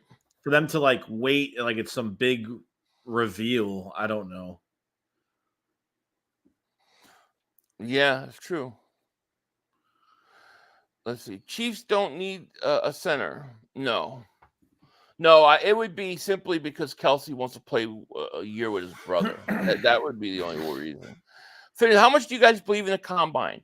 I think the combine is one aspect of the draft. I think it's just one aspect of the draft process. I think that you can't make more of it than you do. Sometimes we do. Just I think as fans we do it because it's on TV and we can see it, and it's like the only thing we're getting with football. But yeah, I mean, sometimes just because a guy runs a great 40 doesn't mean he's going to be a star. You have to look at the whole thing. Yeah, and I think it's good for like the drills that they do for slower on different tight movement and stuff like that. Like there's little metrics that you take into position with that, and it's a dog and pony show at the end of the day. Right. It's to rise up the prospects draft stock, and that's really all it is. You don't like the 40, you only put so much into it. There's guys that have bad, because realistically, the guys that maybe don't have good combines will have a better pro day because all these guys will have pro days before the draft. They'll our scouts will go to their schools and kind of see them test at some guys are more comfortable being at their own setting at their school instead of being in front of all these people, all the cameras on you. Some guys just don't do as well. So yeah, that comes to that's a whole thing too. Now let me ask you, Byron Murphy, the defensive line, the interior defensive lineman. He's a beast, right? There's a lot of good defensive tackles in this draft. But I saw some things where there was like the Eagles were going to be interested in them. I can't see the Eagles going out and drafting a third defensive tackle with the first round pick 3 years in a row. And to me, if you did that, you got to trade Jordan Davis. Then you would have to trade him. That's Yeah, because you're not paying 3 DTs in a matter of 3 to 4, 4 to 5 years. Yeah. Philly Boy Floyd says, what do you guys think about Cooper at 22? He can play defensive back or safety. I think it's a little too early. Mm-hmm. I think, I'm thinking more in the second round, something like that. I can't, at this point right now, and I know we're early, and we have to see what they do in free agency, but I can't see a way that they don't draft a defensive, an edge rusher, like you were saying. Like, I think Latu, somebody like that. I think that's what it's going to be, man. I do. Maybe that diverse kid, but I think you have to trade up for him. I'm just thinking about, I have to think about two things. I'm thinking about the money that they're going to have, that potentially they're going to have going to free agency and what they think they're going to do. And then going into going to the draft and seeing what's there. What do the Eagles do? What do they never really do in the draft? And I'm sorry, but I don't feel like safety's at the top of the list. I don't think linebacker's at the top of the list. And I feel like it's going to be potentially, I think corner, it could be corner and it could be edge rusher. And I would have to say that edge rusher will be the higher priority because I feel like they can get a guy in the secondary in the second round that fits the scheme more than getting the best player at that position. That's just me. Yeah. No, I hear you. I hear you. Antonio Holmes says, that the defensive end Darius Robinson from Missouri ran a 4.9. He ran a 4.9? Yeah, it wasn't great. No, that's not good at all. I mean, everything you hear about him, though, talent, perspective-wise, is like very talented, played inside, moved outside, but you don't know, Yeah, 4.9 is really slow. I thought he would run a little faster than that. Joseph, 3,500. I love you, man. You're the best.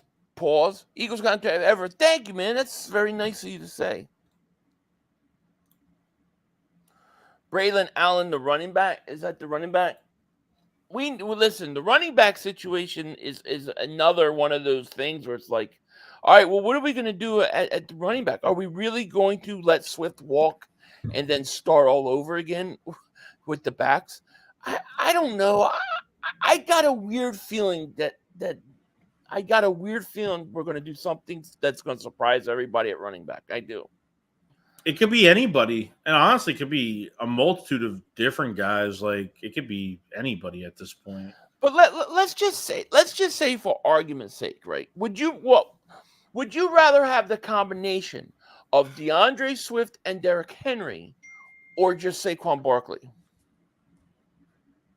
I'd rather have the combination because you can use them because they will take with both of them. You'll take more off of Jalen Hurts, especially on third and short yardage stuff like that. So you can use Derrick Henry all year, but not give him too many. Not there's already wear and tear on Derrick Henry going on to another team this year, so he'll just be more amped up and more refreshed. Let me see something. I want to pull his numbers up. I don't think his numbers I think he had a better year than most people think. I think the assumption is that he's shot, Well, but I think he had a decent year if I remember correctly. No, I mean over the course of a few years, yeah, he had that that one 2,000-yard season. He's got it carries over time. And, unfortunately, Tennessee, they built their offense around a running back, which makes no sense. And that's more strain on your running back. Right. I feel like there is a little bit of wear and tear. I don't think he's shot, but no, I mean, he is 30, right? Mm-hmm. But dude had 280 carries last year. He had 1,167 yards, 12 touchdowns, and averaged 4.2 yards a carry. I mean, shit, dude. The dude's still productive. And the offensive line is, and they had a lot of injuries too. Yeah, they weren't that great. If you got Derrick Henry and Swift, oh my God, that offense would look sick, dude. It would be I'm getting excited thinking about a pause. But seriously, why not? And we talked about this last year.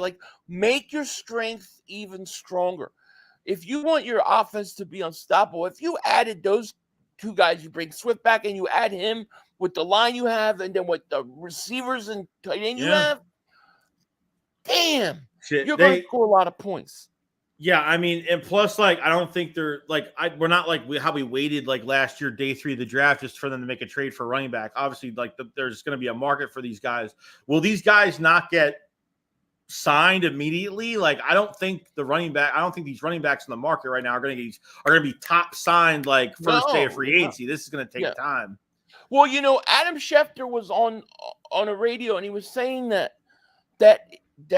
guys like Jacobs and Barkley were going to make less than $10 million. That the running backs would make less than $10 million. It was devalued that much. Well, if they're less than $10 million, and what is Henry? $7 million? I'll do it for 1 year. What the hell? See, I think the Eagles, I think they have to think about this as our window is open right now. We got to take advantage of it. You're not going to have A.J. Brown and Devontae Smith in 3 years together. It's not going to happen. You might get one. You're going to get one more year, maybe 2, with those guys together. I say take advantage of it and go all out, man. Go all out. That's what I would do. I would go all out right now. Take the money. You're not going to have you don't have money like this. You're going to have close to $60 million or more than that. You're not going to have money like that. You won't have money like that ever again. Yeah, I mean, I just think about the immediate way that you help your team, your offense, is to upgrade that running back position. I love Swift, but and I don't think they use Swift right. But if you added Henry, holy crap! I think, like you said, Henry might not get as many carries because he's complementary with Swift, but he might add a year or 2 to his career. He may appreciate it. I say why not? I say do something like that, man. That gets some buzz going on this team. And then what you do is you get Henry, you bring Swift back. That's probably $10 million total between the two. I'm just guessing. Now you focus early draft picks, defense, rest of free agency, defense. You go, try to get defensive players.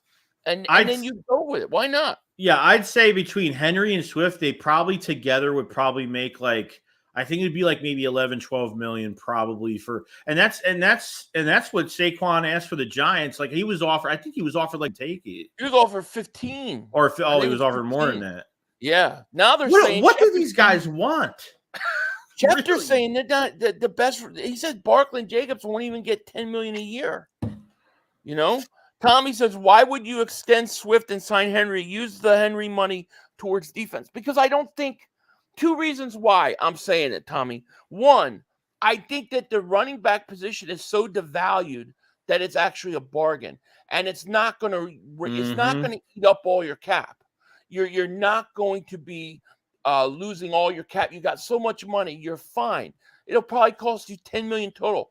The second reason is, what's the best form of defense? A good offense. If you add those guys to an offense like the Eagles have with that line and those receivers, I don't see how anybody can stop you. Now, if you have a couple holes on defense you weren't able to fix, you're going to be able to negate a lot of that because you can score points. And you got the running back that kills the clock, Yeah. It is time for Philadelphia to really be aggressive with their offensive line, attack the line, and get these running backs north and south. And yes, Kellen Moore does like to use that dual threat type receiving back, which I think, the Eagles really tried. All of camp, DeAndre Swift was with the wide receivers catching balls, and then they tried to get him in the passing game throughout the weeks, little by little. And then it totally diminished, and they used Kenneth Gainwell more for that and more of the pre-motion type stuff. So I think they need both. They need a power guy, and they need a guy, a dual threat receiving back. And I think it would be perfect. I mean, if you could come at teams like that, and like I said, I just don't think it would cost you a lot of money. Now there are other ways to skin a cat. Like you don't have to get those guys. You could get guy in the draft. Like there are things you can do, but I think that should be what they should try to do offensively, because I don't think if anybody can stop you. Now, if you have a hole at safety or you didn't fill this one position, defense still a little thin, I think it can hide a lot of those problems. Miles Davis Super Chat goes, so you think AJ's going after this year? Well, I not because of anything AJ, and thank you for Super Chat, not because of anything he did. It's not anything like that. It's just simply that once you extend Devontae Smith, he's going to be making probably over $20 million a year. And then you have AJ Brown over $20 million a year. So just from a money standpoint, I don't know that they're going to pay two receivers that much money. So I think realistically, in 1 to 2 years, probably when his contract expires, they'll let him. So I think most likely you probably got 2 years left with those guys.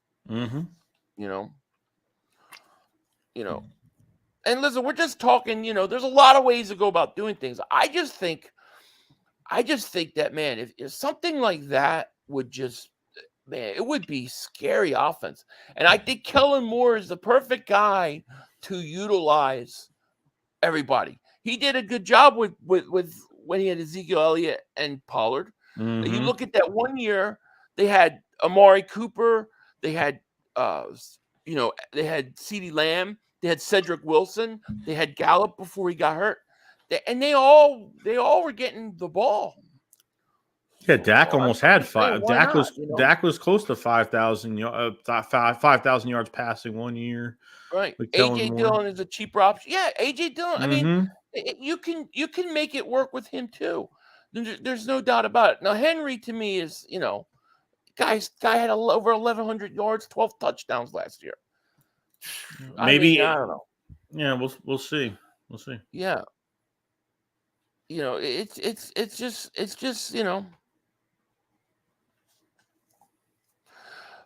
Antonio says, so now we're comparing. No, you can't compare AJ Brown to Henry. I mean, dude, it's funny because if you look all year, you listen all year about Henry's 30, he's old, he's shot. You look at his year he had, it's like, wait a second, this guy's still averaging over 4.2 yards a carry, 12 touchdowns, 1,100 yards. How many carries? He had 240 carries. Here, let me. That's crazy, dude. Post it. I mean, dude, you can't tell me Henry doesn't have a couple years left, at least.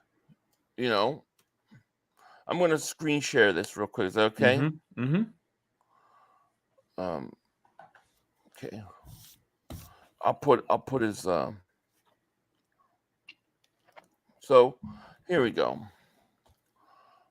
All right, so here's Henry's numbers last year. 280 carries, 1,167 yards, 12 touchdowns, 4.2 yards a carry. I mean, that's not bad at all. I want to see how many passes he had. I mean, he doesn't catch a lot of balls anyways, and you wouldn't really use him, like, be worried about that, you know? Yeah, But, it's just still a good year with a beat-up offensive line. It's a big year. yeah, I mean, everybody's saying the guy's shot. He's gone, you know, and look at those numbers. Now, you're telling me if I can get him for under $10 million a year, I mean, if like I said, if Barkley and Jacobs are like $9 million a year, let's say, he's gonna be what, 6? Yeah, 6. And what is Swift? They say about 4 or 5.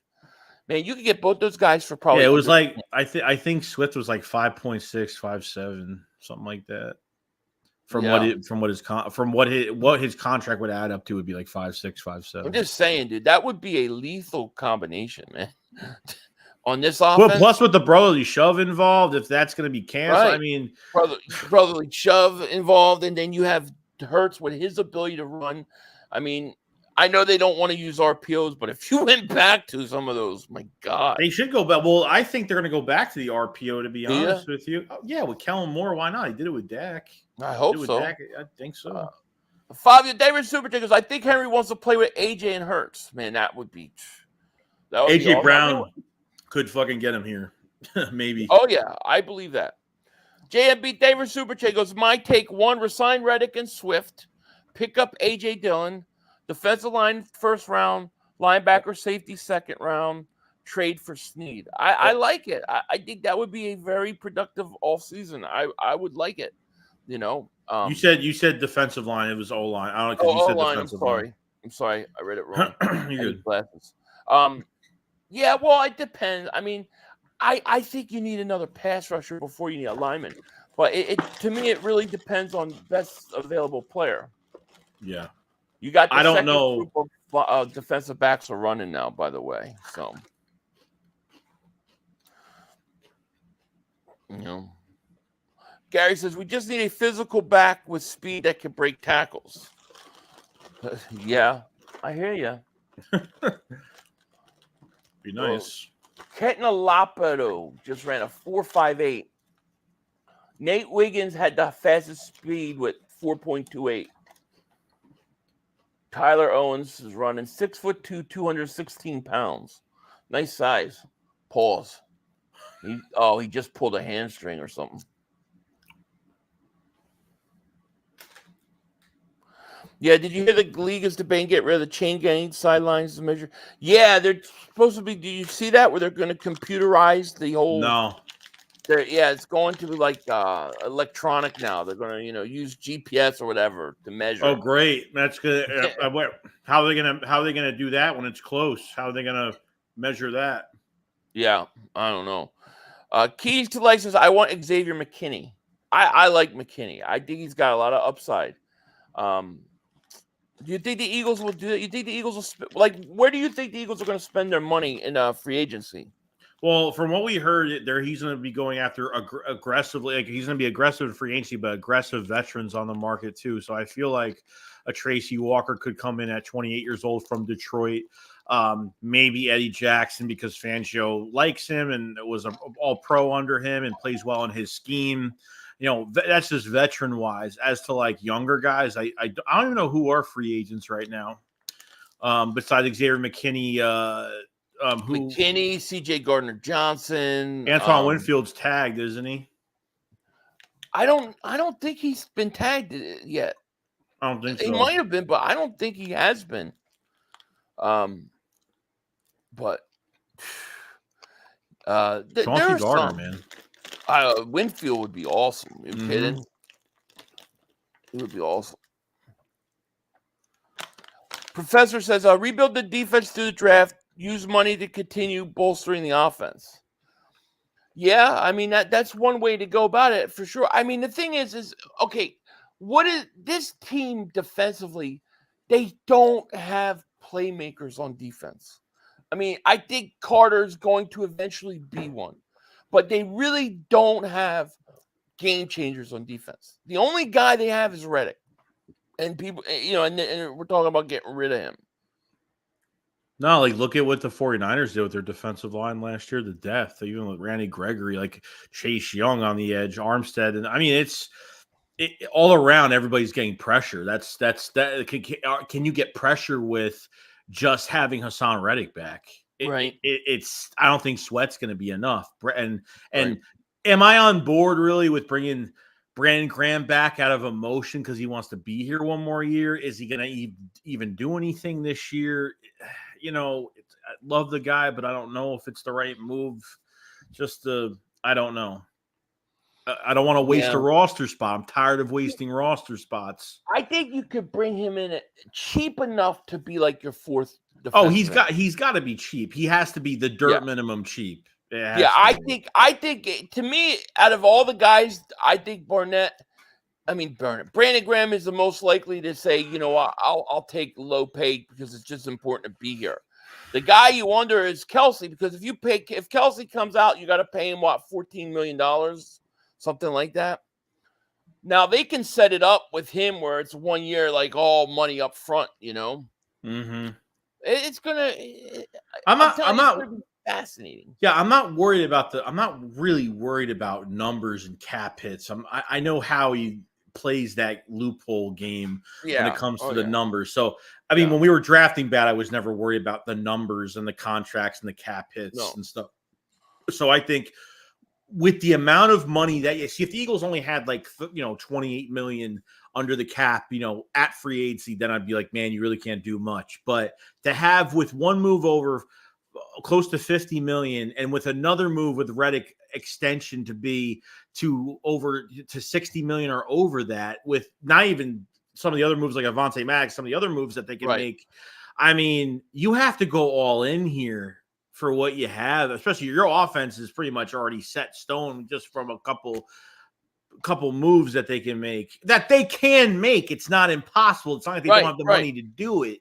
So you got to take advantage of this is an open window for the Super Bowl. You can't be cautious with this cap space this year. Yeah, I think so. I think a few good moves and you rebuild that defense. I think you can get back to the big game. I think you can.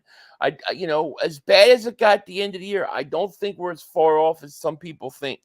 But we got it. We got to make the right moves.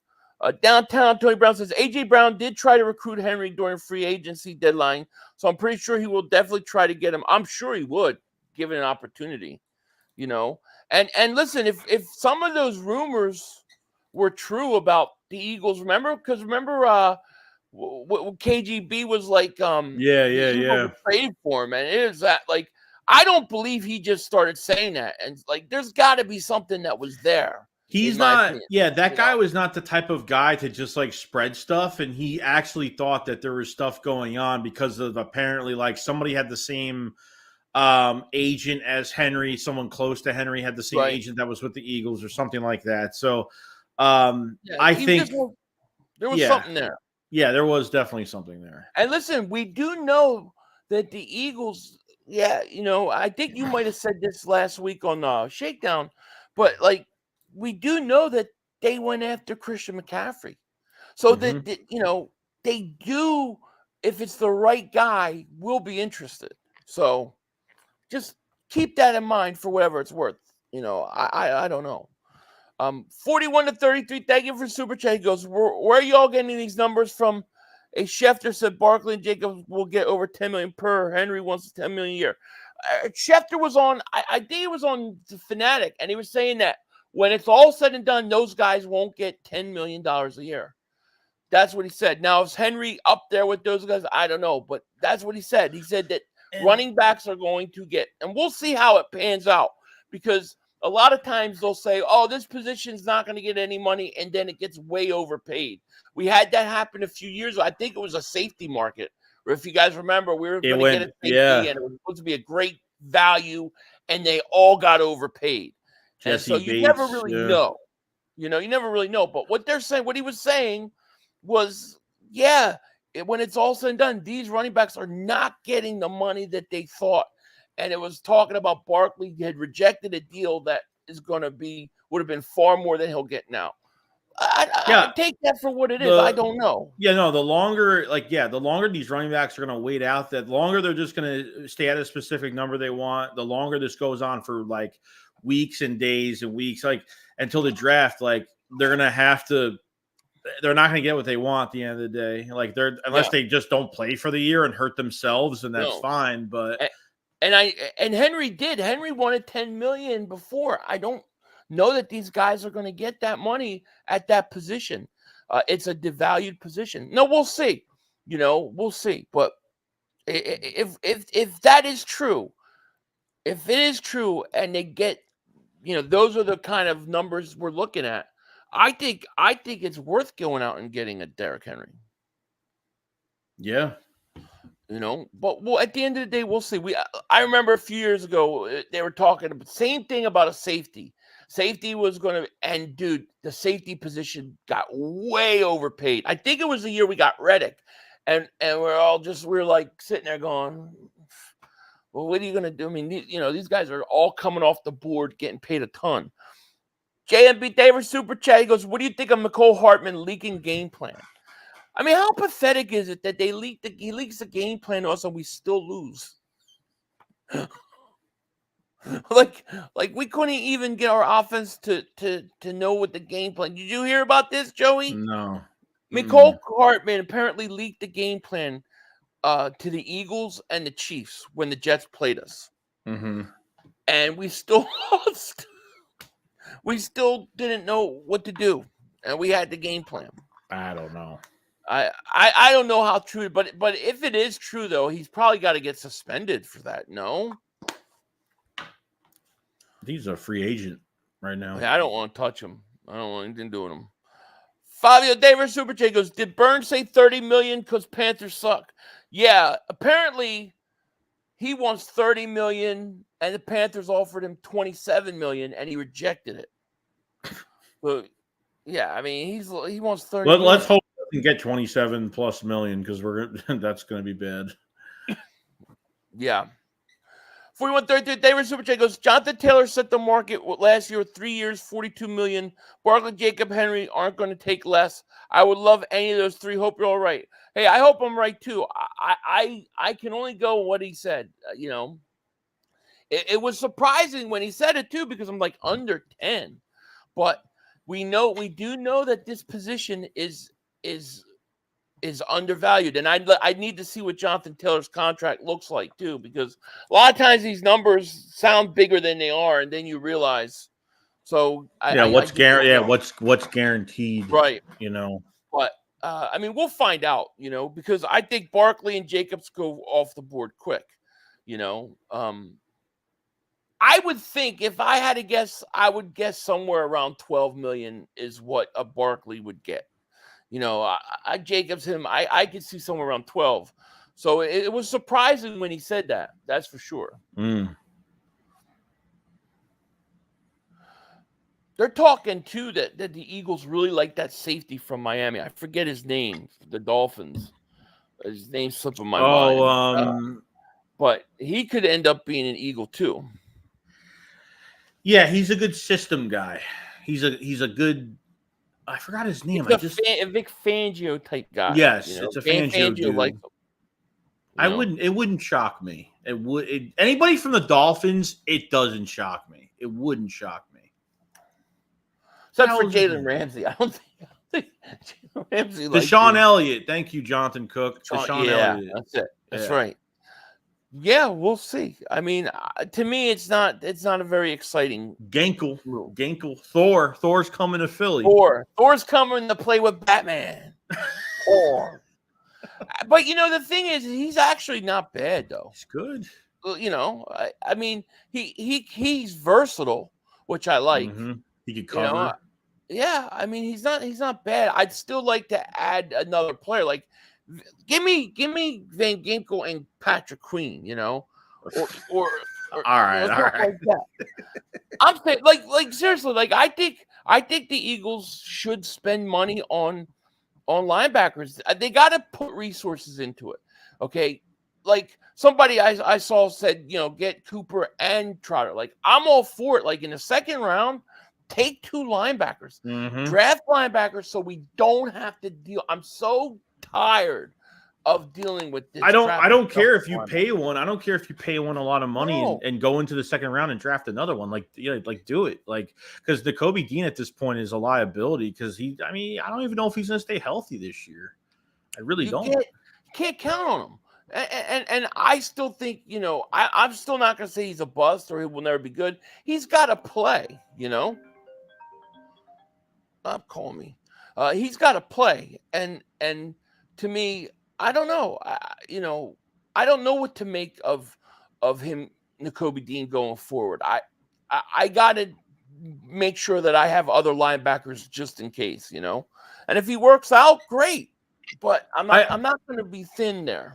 Do you think this defense with Vic Fangio, do you think that the Eagles are going to stoop? Well, Vic has control over who he gets. Do you think they will stoop to giving 1 year, like, barely any mid-tier players on this team? Like, they're going to go down that route again like they did last year where they're giving out these 1 years because they just don't feel like you have the money now. There's no excuse, like, to get all of what you need on your defense. I just feel like if they start doing the cautious route and they're afraid to give money away and spend on some guys that, at least if you trust Vic Fangio, let him do his thing. Let him trust in him what he's going to do with this roster defensively.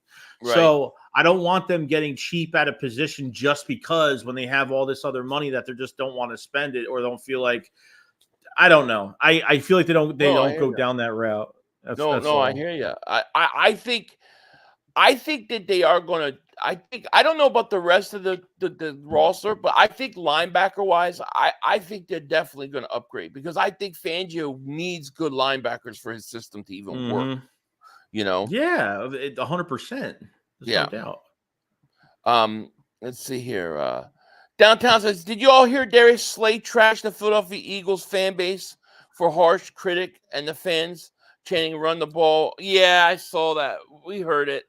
I hate that guy now. I hate him. I honestly, he's like your Nate Gary to me.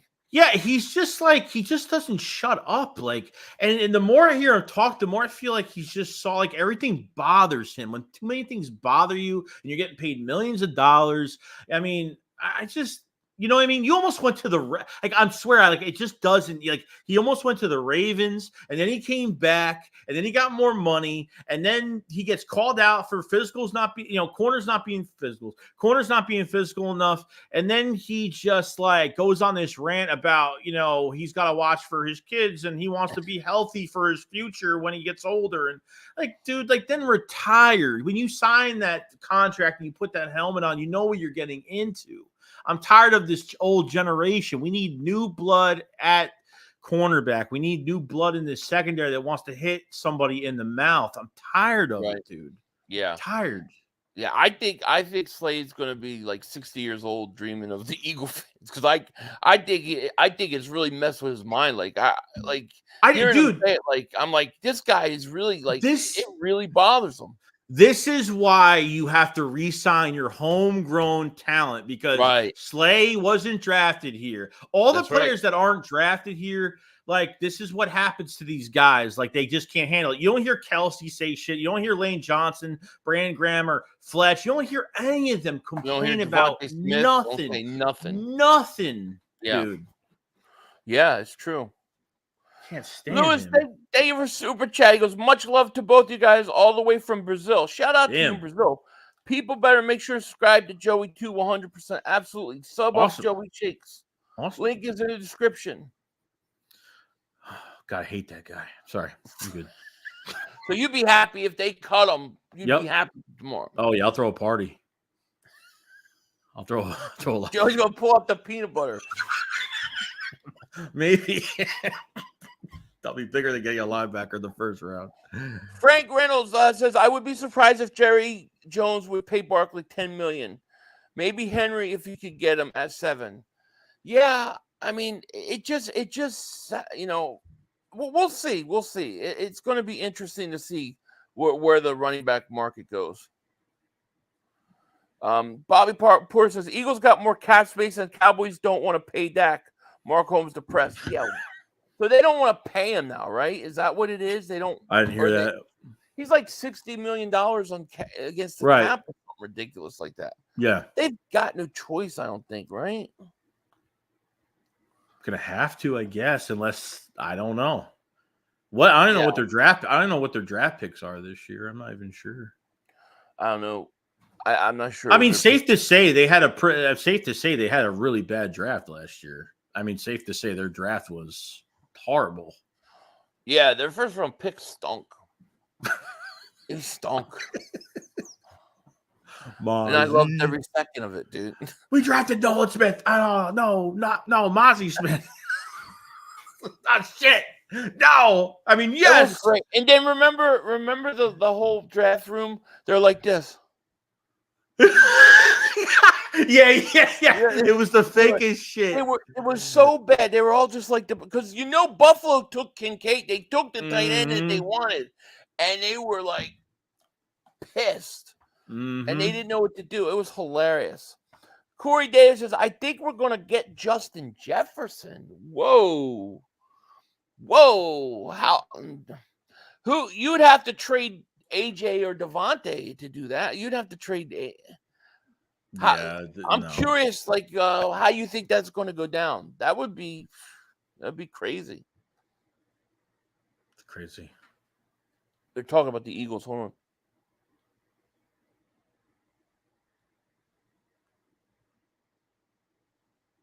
Oh, he's talking about Byard. Howie is back. Death Row South Favor Super Chat goes, Ramsey said Vic Fangio's system is outdated. He liked Vic, but he said that he didn't use him or Xavier Howard. Right? Yeah, I heard that, and it makes me worried just based upon what we've seen from how we have run it. I do worry about the system. I'm not going to lie. That's why it's like what you said. It's like, go get the players that he wants, that he needs to get the system to work right, Kitchens just ran a 4.65. Did I read that right? Hold on. Yeah, I think so. A lot of people like Kitchens, man. Let me see if I can find it. Let's see. He ran a 4.6. He ran a 4.65 on his first attempt. Then Kitchens ran a 4.68. That ain't great, man. Not great. Downtown Toy Bros. I said run the ball. Never gets old. I know. I love when that guy says, I said to run the ball like they can hear you. Jerry's going to give Joey a little pushback here. He says, I love Slay. I don't care.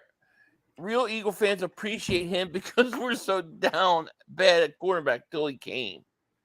Yeah, but that's what everybody says. It's like, oh well, you loved him when we had him, or you love I hate statements like that. Like shit changes over time. You get to see the real colors of these players over time and how they put. And look, I am up for everybody having their own opinion. I have no issue with that. But because you're high profile, you have a high profile as a person living in this world, that anything you say is going to be recorded, everything you say is going to be announced, and is going to be relayed 100,000 other times. And I didn't like the things he said this past year, and where he should have just kept quiet and just played and just dealt with what he had to deal with. We have the right to say what we want, because if he wants to put out to the world and wants everyone to know how he feels, then we have the right to do that too. So it is what it is. Yeah. Jay Monty says, what's that? No. Jay Monty says, I think Byard was a high-profile player that Craig Carton was talking about. Huh. Well, the thing is what Carton said was basically like, the Eagles are kind of stuck with it. So it's like, I don't know how it could be Byard. I really think he was talking about Nick Sirianni. Wasn't he supposed to go on Jacob Sports or something, that Carton guy? I don't know. Martin Perez, thank you for the super chat. He goes, Nolan Smith needs to start this season. Over who? Over Hassan? I think he's got to play too. He has to play. But yeah, I don't know. I think Nolan Smith, listen, you got to give these guys more than 1 year, 2 year. Like, I think, like, even Jordan Davis, like, I think this is a make or break year for Jordan Davis. Jordan Davis, if he don't come in shape ready to go this year, dude, it ain't happening. Do you think that's the problem? I do, yeah. I don't think I think he completely ran out. When he chased Josh Allen down, remember that? He was Yeah. And then after the play, he was like there. They had to go to like the commercial because he was on the sideline like this. He was done. That was like for the season. But I don't think he's in good enough shape, in football shape, conditioned well enough. So I really think that's his thing. Listen, this guy, I don't care what anybody says. I saw Jordan Davis play absolutely lights out early in the season. Everybody was praising him. Now they're killing him. The guy has all the talent in the world, man, but he's got to put it together. And I think this is the year he's got to do it. Yeah, we didn't expect him to be a pet. We just expected him to stuff some runs this year and kind of just hold it off. But man, his pass. We didn't expect a pass rush this year. No, I mean, I thought he was like early on, man. He was like, damn, him and Jalen Carr, this is going to be great. Mm-hmm. And they both ran out of gas. And I think Jordan Davis, I mean, dude, he's an athletic freak, but he's got to be better conditioned. Remember when he came in, he was like, oh, yeah, I'm pretty much the same weight I was my rookie year. I'm just, better conditioned. Well, he was better conditioned than he was his rookie year, but it wasn't good enough.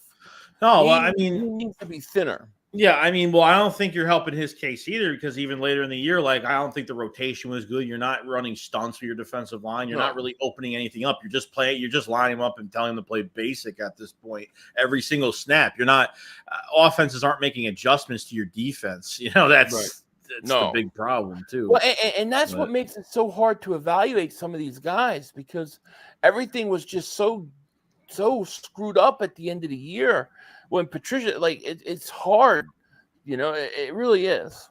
Mm-hmm. But I'll tell you what, that Jordan Davis rundown of Josh Allen was on everywhere. It was all over Twitter. It went viral. Everybody was talking. Yeah. Everybody was praising him. Everybody had respect for him. He was like, it was like he was arriving, and he was starting to play his talent. And then all of a sudden, you didn't hear his name the rest of the year. It was completely over. And all I could think about is him sprawled out on the ground on the sideline going, I need food. Damn, that's mean. I'm just saying, like, you didn't hear from him the rest of the year, Joey. It's crazy. Martin Perez, David Super J goes, trade Hassan and Sweat pay Josh Allen from Jacksonville. Nolan start across from him. If you could get if Josh Allen becomes available, that's my number one target in free agency. I don't know if he's going to shake free though. Yeah. Josh Allen was terrified. He was terrified. But yeah, I would agree. If Josh Allen from Jacksonville, if he somehow becomes available, I'm going all in for him, dude. Let me see here. I was watching that clip of Jordan Davis tackling Josh Allen. It was amazing, and everybody was like impressed, man. Like somebody said, Brandon says even the Bills sideline was impressed. Yeah, everybody. I mean, it was viral. Everybody was saying this guy's a hustler. He's a player. What a beast. All this stuff, and he was done. He laid down for like 2 minutes, didn't move, And that was all. He was like checked out. He was gone. I think Jordan Davis has all the potential to be a great player. He's just got to put it together. And I think it's conditioning, man. I agree. I agree. Chris Scott says Nolan Smith will get better. He's too talented for that, and his defensive line coach doesn't play. Yeah, I think. Listen, I think like Nolan. I think like Nolan Smith. Those guys, man, it's his first year. We got to see. First year is just kind of, hey, this is where I'm at. Now let's see what he does this all season. He comes in, he's 10 pounds heavier. He's ready to play. He can contribute. I wish we would have saw more from Nolan Smith last year, because if he had like 7-8 sacks last year, I would have been like, yeah, I think you can make that. Yeah, well, I mean, Sean Desai, like mid-season, Sean Desai, someone asked, one of the beat writers asked, like, well, why isn't Nolan Smith getting more snaps? And that's when Derek Barnett was taking more in the rotation. He's like, oh, there's only so many snaps we can give so many guys. Like, this is your first-round pick, dude. Like, how are you not trying to assemble him in the defense? Like, how are you not even trying to use him? I know. Like, there's no excuse. I agree. Noah says, how do you feel about Isaiah Rodgers? Do we have stability? Everything we've heard about him, man, he's going to be a hell of a player, and he's going to be a hell of a pickup for us. The question is, what happens with Avonte Maddox now? Because he really becomes possibly available or to go because of Rodgers. I think Rodgers is going to be a great pickup. Yeah, they're not keeping Avonte Maddox on that $10 million cap hit. There's no way they're keeping him at that number. I mean, that's 4 injuries in 2 years. I mean, it's just too much time is gone. I think he's really underrated. He came back last year, but how much did you expect him to? Everyone was getting burned. I mean, I can't even say that nobody hit a roadblock last year. Everybody did. Like, well, yeah, I mean, that's what I'm saying. The end of the year, the defense was so bad. Everything was so bad. It's like, how do you judge these guys? Like, it's really hard to like that. I'm sorry, but that Buccaneers playoff game, dude, I think they missed 14 tackles in the first 2 drives, something ridiculous like that. Like, the only guy that showed up to me was Devontae Smith. Everybody else. And Fletcher Cox. Like, yeah, Fletcher. And it's like, I don't know how you judge these guys. Everything was so crazy.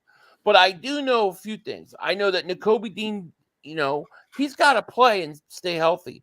Nolan Smith needs reps, and he needs to get stronger. And Jordan Davis has got to get in shape, Dirty D Daver super chat, my man. I didn't mean to miss it earlier. He goes, I think a whole all-season training with Carter, I think he will be good. I think so, too. I think he will, too. I think Carter – stop calling. I think Carter and what's-his-face will be good this year. Look at that Tampa Bay game where they just played aggressive they had Carter and Jordan Davis up at the line. They were playing their linebackers downhill.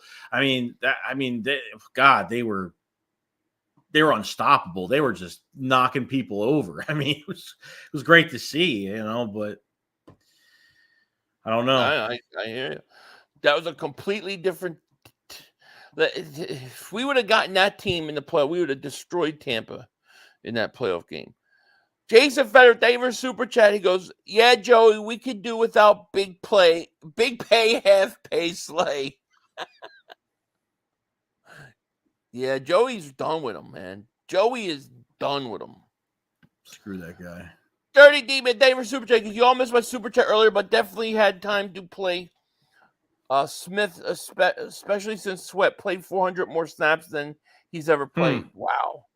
He played a lot. How many snaps did he play? The rotation wasn't good at the end of the year. No. Jalen Carter was only getting 21, 22 snaps a game. Like, it wasn't – something was going on. Yeah.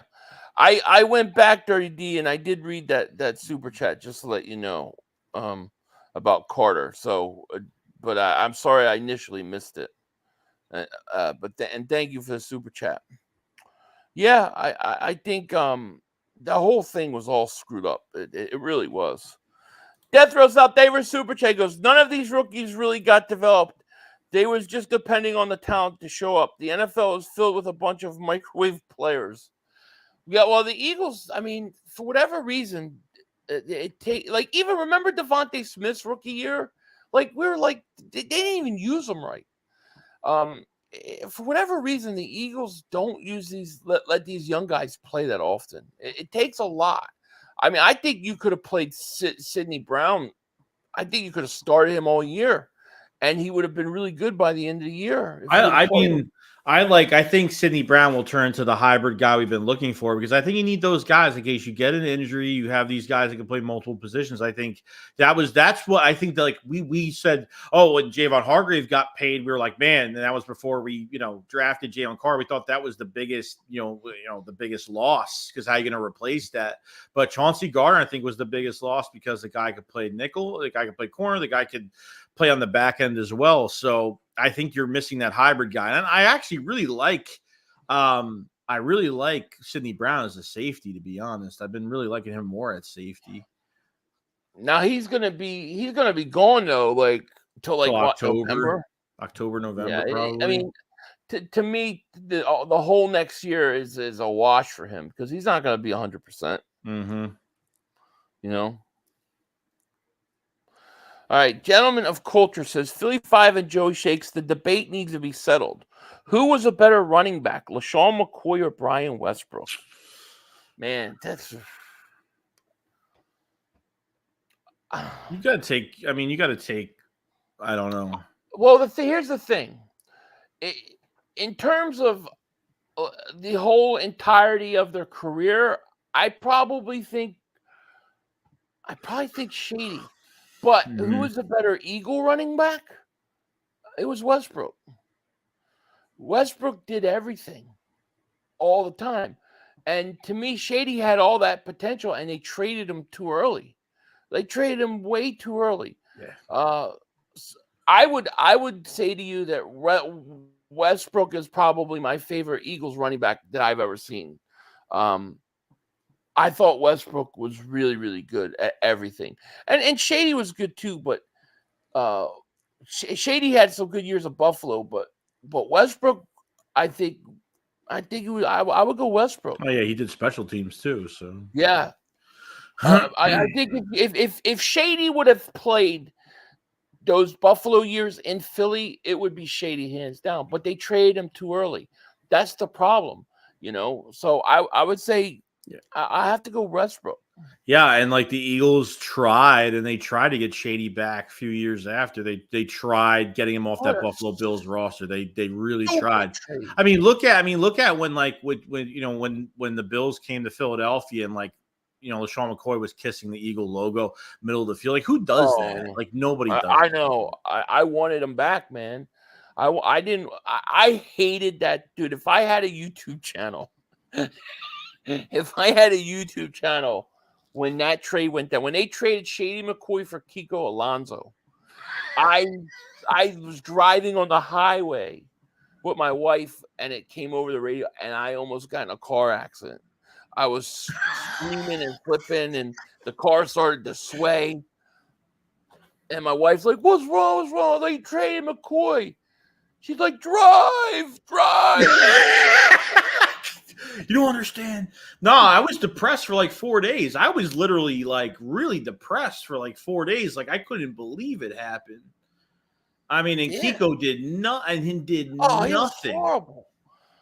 I knew that as soon as they traded, I was like, this is a horrible. He had that one-handed pick in the end zone against Atlanta, and we're like, oh my God. And then it didn't really happen. And then they trade. Then they cut Deshaun Jackson, right? They cut him, and he goes right to Washington. And beats our ass. Kills us for years. Mm-hmm. I truly believe this. If the Eagles keep Foles, keep Macklin, keep Deshaun, keep McCoy, and then continue to develop the line like they did, I believe they would have won a Super Bowl before 2017. I really believe they would have won a Super Bowl, maybe two. I didn't like when they traded Foles. I was against that trade. I didn't like the McCoy move, and I didn't like the Deshaun move. And then a year later, I think Macklin goes. I think they would have. I really believe they would have won if they would have kept them together. They, for whatever reason, Chip Dip Kelly didn't like Nick Foles. He wanted Sam Stinkford. And I didn't know why, because Bradford was like a deer in headlight. You could tell he had been hurt and hit too many times. He wasn't the same guy. But then they go out in the preseason and he lights it up versus Green Bay. Oh, yeah, it was crazy. And I was like, this is when I started to think about, I think that was the first time I ever wanted to go on YouTube. Because I was like, I need to talk to somebody here. Like, this Bradford's overrated. I can't stand this guy. And it was what it was. Sammy Sleeves. Mm-hmm. Bev, David Super Chat. He goes, I know we have some cap room, but remember, Kelsey counts for $20 million if he comes back. If he comes back, he's $20 million? I thought we just redid his contract. Yeah, we did redo his contract. Yeah, I have to look into that. Yeah, but yeah, that's a lot. Let me see. 41-33. Let me see. Oh, I'm sorry I missed it, buddy. I got you. 41-33. Thank you for the super chat. He goes, I think they're going to cover for Jordan Davis bad conditioning by putting him at nose tackle, where his whole objective will be not to move or be moved around. They might. That may be exactly what Fangio wants to do, but I would hope that he just gets better conditioned and don't make an excuse about it, because the guy has the talent to be great. He really does, but he's got to be better conditioned. But you may be totally right. You could. And shout out to you, man. Thank you for super chat. Who wins the eating contest, Jordan Davis or Mark Holmes? Philly 500. I'll beat them both. Let me see here. Thunder and Lightning, Ricky Waters, Charlie Gardner was great. Yeah. Yeah, those are the days, Kelsey's 13 to 40 million. 14 million, 40 million. Yeah, I know he just redid his contract. 13, 14 million is what he pretty much was last year, too. So we can deal with that. Justin Douglas says, 500 shakes. What up, guys? Much love and respect to you both. 500, congrats on 100K, bro. Thank you, buddy. He goes, you deserve it. Love the channels from both of you. Keep it up coming. Thank you, Justin, man. We appreciate it. Yeah, Shady's gonna have good receiving numbers. I think when I look at Westbrook and Shady debate, I look at it from an Eagle standpoint. Like, who is the better Eagle running back? And Westbrook played longer. Shady left too early. If Shady stays, it's him hands down. Westbrook was special. Westbrook was great, and the great thing with Westbrook, he had Andy Reid, McCoy had Andy Reid for a few years, and then Chip Dip Kelly came. But yeah, great players, man. Oh yeah. I don't know how to get to that number, but Jason Kelsey only counts for $10 million in the cap this year. Yeah, I don't know. I don't think it's gonna affect us too much. No, they got money. Dude, listen, just restructure, just extend Reddick. There's your $11 million. You extend Devontae, you can get money. You extend Dickerson, you get money, and then you got Avonte Maddox. There's a way to get money. Oh, if you extend Reddick or Devontae Smith, they won't even count for the next year or two. Like, where Reddick could probably won't even count for the year anyway. That money won't even count. So, yeah. Bobby Murphy says in 2024, Kelsey will earn a base salary of $1.5 million while carrying a cap hit of $10 million and a dead cap hit of $27 million. Well, they're not gonna. You don't have to worry about. They're not. If they bring him back, he ain't going nowhere. They're not cutting him. Right. So you won't have to deal with the dead money. So $10 million. That's it. That's fine. Yeah, it's for great. the best center. Do you all think Byard will leak some of the problems since he's cut? I don't think so. No, Byard doesn't strike me like that kind of guy, you know? He ain't like that. Let's see. How do players retire and still count? Well, Kelsey hasn't retired. He hasn't officially retired. So technically he's not retired. Eagles fan says Carter will be back to his natural position. He is going to dominate this season. I can't wait. Yeah, Kelsey, I mean, Jordan Davis as well. He'll go back to nose. Like that might be what he needs, dude. That might be like the original position of what he played with his nose. It might be where he might thrive a little bit more. I think I honestly, I mean, yeah, I'm not. You might be right, but I just think that if he's just conditioned, if he's ready to go and in shape, I think he'll be successful no matter where he's at. I think he's that talented of a guy. I just don't think I just don't think he's in good enough shape yet. These guys are young. A lot of times they're learning how to become professionals, and they're learning how to do things right. And it takes time. I mean, we look at them as football players, but these guys are like 20 years old, 23 years old. Dude, you know what I was doing at 23, 24 years old?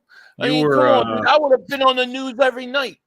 I would have been I'd been suspended. I'd have been this, I've been that. Like, these guys have to learn how to be professionals.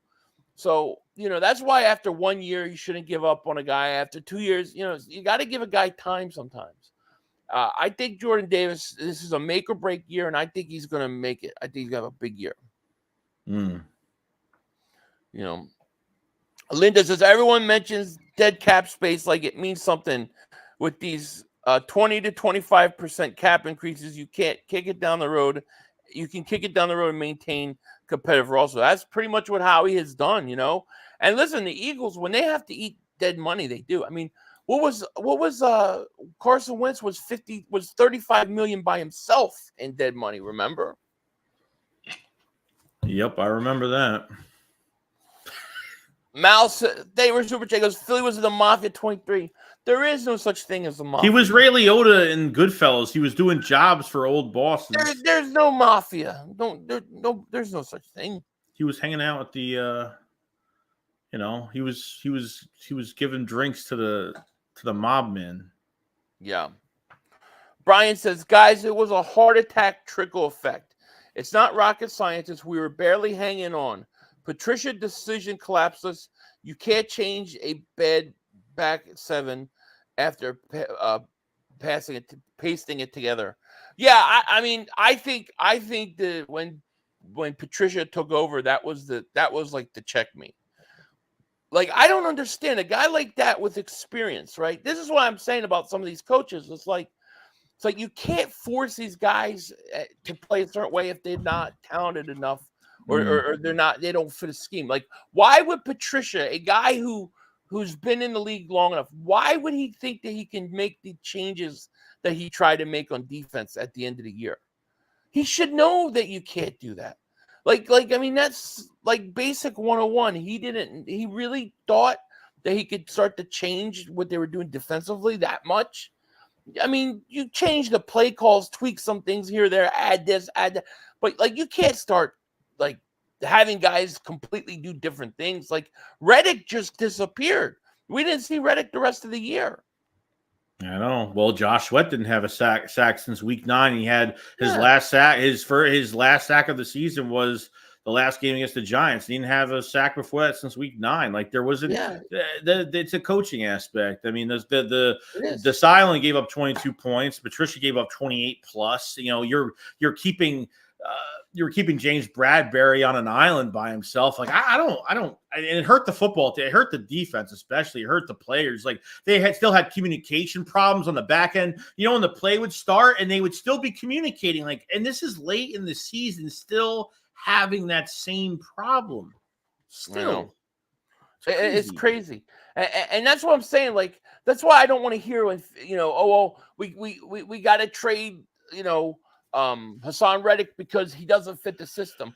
If the system doesn't fit the talent, I don't want the system.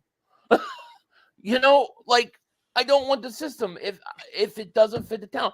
Make your system fit the town around you. Right. Tweak it enough, you know? You can't like be like, oh, we're changing the scheme, but then like you're gonna be switching players like every year.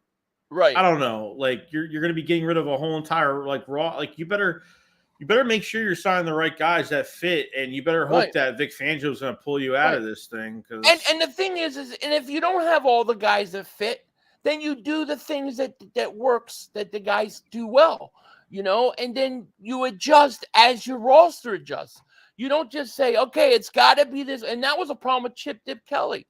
I mean, he went out and tried to get DeMarco Murray to play running back in that offense, and it wasn't his style at all.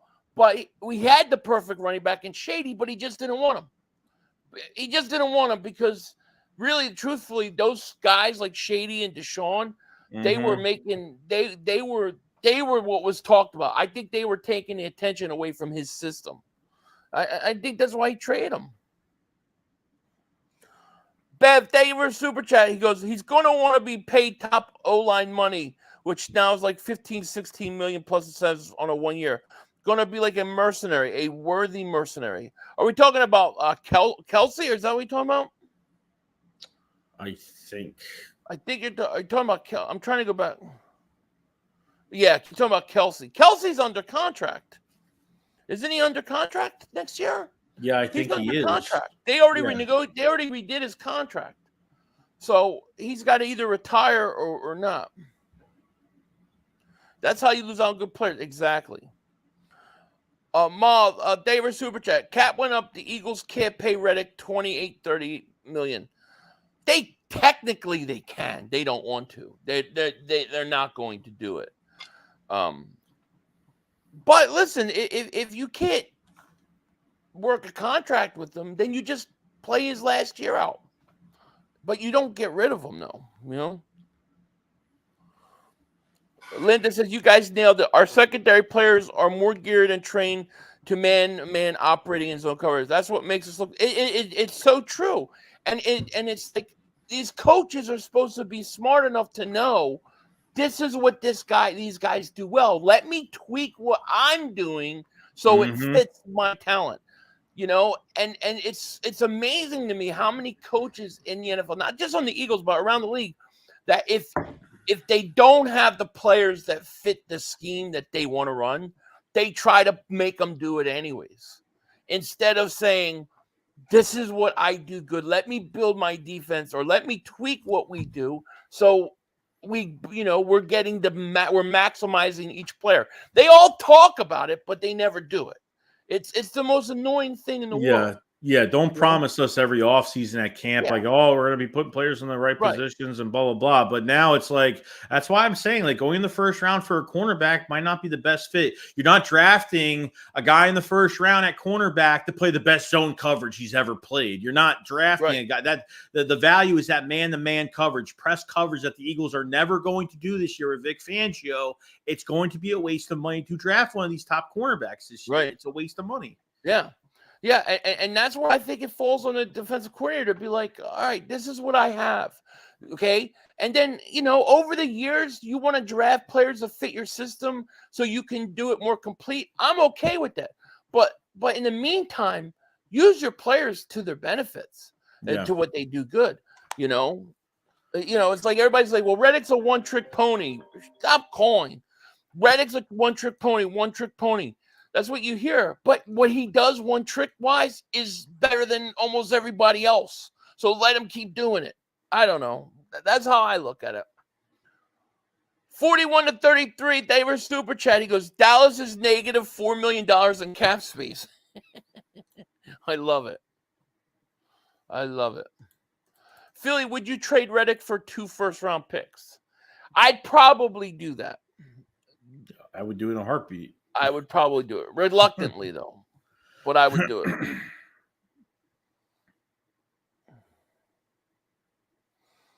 Let's see here. Nathan says, the coach ego, you're there for the players, not the other way around. Support staff unless you are putting on pads. Okay, let me read this. The coach, that's Coach Ego. You're there for the players, not the other way around. Support staff, unless you're putting on the pads.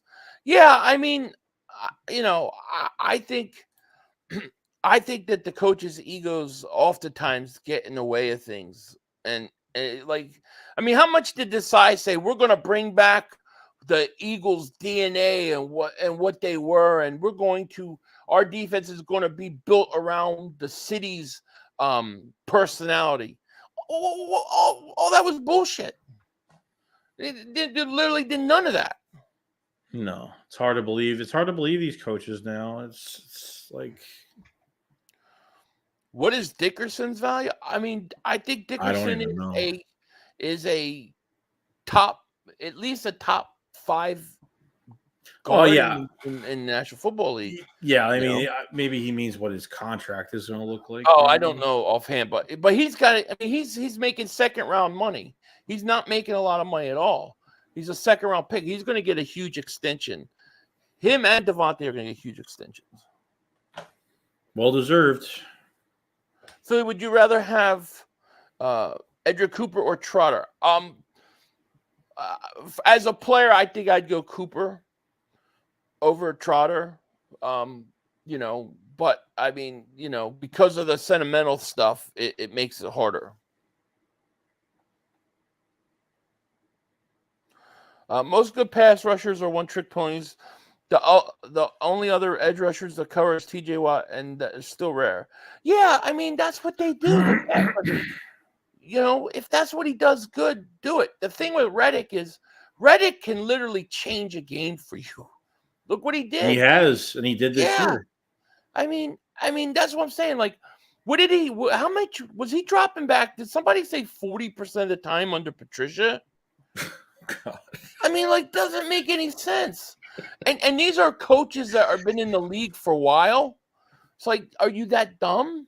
Yeah, well, I mean, Sean Desai is not he wasn't like a defensive coordinator for 5 years and came here to the Eagles. Like he was, he hadn't been a defensive coordinator since 21. So as an assistant defensive guy, like how much is he doing for the play calling for a defense, how to use specific players? This was all Nick Sirianni. This was Nick keeping what he had with Gannon. Look, Gannon came to Philadelphia and was so damn aggressive. I was like, I had to do a double take. I had to rub my eyes to make sure I wasn't dreaming, because look, now I'm starting to think, well, not now, but now at that moment I was like, now I'm starting to think like, man, Nick like put some like, I don't know, he put some limited stuff on this defense in 22 for Gannon. Maybe it pissed Gannon off. I don't know, but Nick has been the focal problem on both sides. There's no doubt. Yeah. No, I hear you, and we'll see if that continues. It's just crazy to me. What time will only tell. Hopefully, like one of these corners. Yeah, it's hard to like go over a lot of draft stuff now because we don't know what's going to designate anything yet. Like once we get into free agency, once we see like at least for a good month, we see like what we have and what we need, like then it'll start to make more sense if Reddick comes back and what they do. So, we'll know what positions are definitely going to be complete. We'll know which ones are still empty. And it's hard to go through this now because, we can see like who's good, potentially what the Eagles can go after, but still got a lot of work to do. So yeah, exactly. Yeah. I mean, we've been on here, like 2.5 hours? Jeez. Yeah, pretty long time. I guess we should finish this up today, right? I mean, I know they're still running, but we can't be here for 6 hours for the draft, combine. But it's a shame. It's a shame that Kool-Aid couldn't participate in anything. Someone said in the chat he broke his foot. Yeah, something with his foot, fractured foot or something. Oh, Jesus. Which I don't know. They say he should be available by the start of the season, but I don't know. Will that affect his draft stock at all? Depends what the team thinks of him. It just depends what the team thinks of him. Yeah. Mouse, David Super J goes, so crazy professionals keep making the same mistakes. Yeah, and I think it's like, I think it's egos get involved. They want to do things. Like, I really think a lot of the stuff with Sirianni this year was because of his ego, because he went and took the Eagles to the Super Bowl. He thought he had more say than he did, and he was going to force his system on us instead of when, the year he didn't do that and he backed off, it helped us. And I think that happens a lot. I think these guys, they want to be successful, but they want to show that it's their system and what they're doing. A good coach, and Jim Johnson is a perfect example. You remember when we got Jim Johnson, the defensive coordinator, he saw what he had in Brian Dawkins, and he went to him and he said, "This is how I'm going to use you. This is what I want to do with you," which was completely different than how a lot of the safeties were used. And he's like, "I'm going to build my defense around you." And he did it. He saw the talent he had and he built around it. That's what we need Fangio to do. Use the talent you have to their ability. Yeah. Death Row South, favorite Super Chat goes, Peyton Wilson is the best linebacker in the draft. Maybe, but if the Eagles draft him, we're going to, oh God, will this person stop calling? My daughter's friend keeps calling, but my daughter don't answer. So it goes on my phone. But I think that the thing with him is you ain't going to be able to tell him and Dallas Goedert apart. Yeah, it's pretty accurate. What's that? No, just they look like each other. No, they do. They really look like each other. It's kind of scary, to be honest with you. It's definitely scary. But yeah, we'll be doing this again tomorrow. I guess around the same time. I think you got quarterbacks, receivers, and running backs. I want to look at some of these running backs tomorrow. Mm-hmm. It starts at 1 Eastern, so I don't know what time you want to go tomorrow. Wait, what time does it start tomorrow? 1 o'clock Eastern. Let me see here. I'm just going to see the time. Yeah, it was 3 yesterday, 3 today, and I think 1 tomorrow. 1 tomorrow. Oh crap! How did I get this Sunday? We're not going to do Sunday, but we will do tomorrow. Yeah, nobody cares about the offensive lineman running.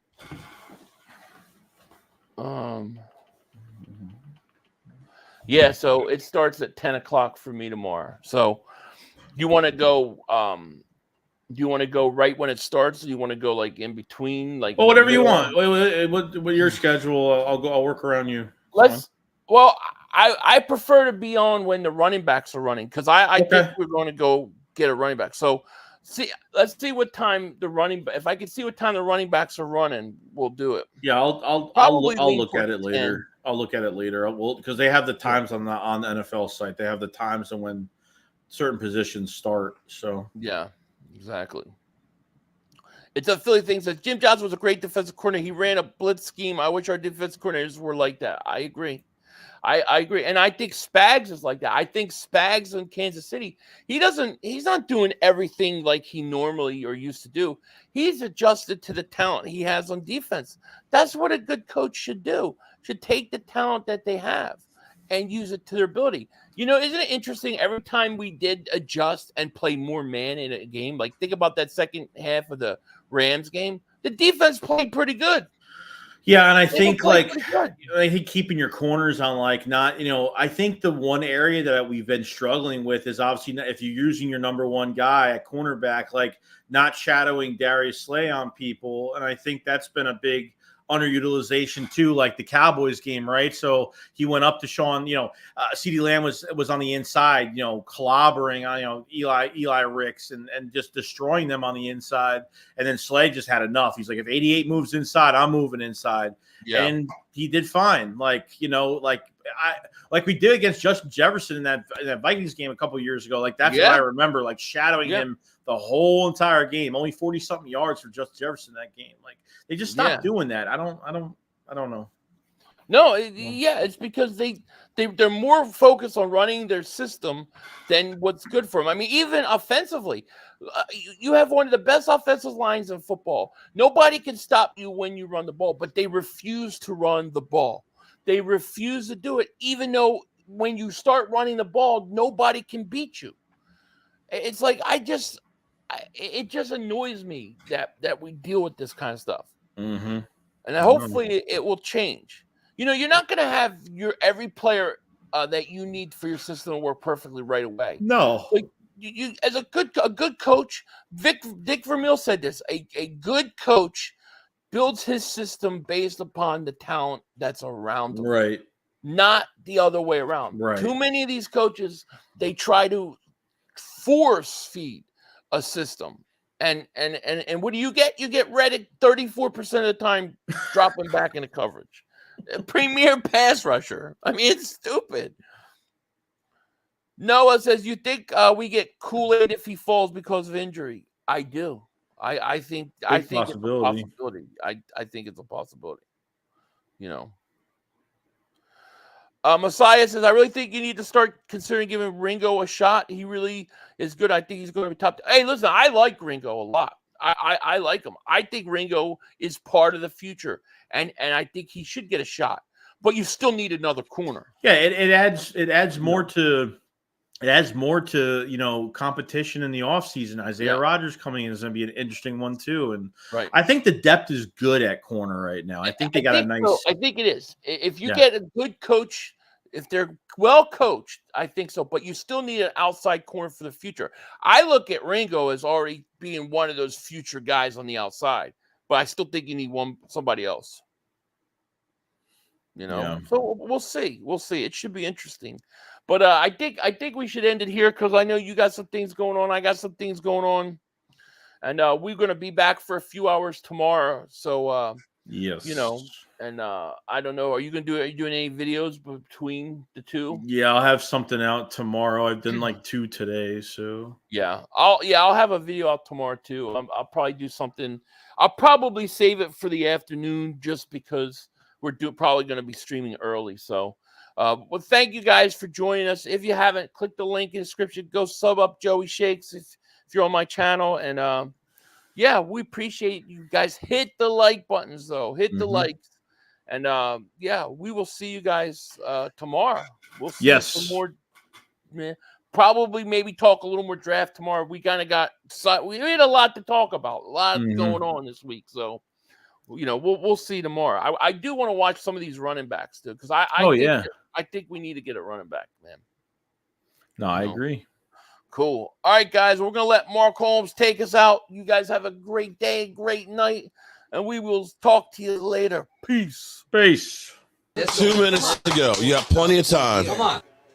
Oh shit! Dad! No! It's over! It's over! This game is over! Cut it off! It's over! Fuck.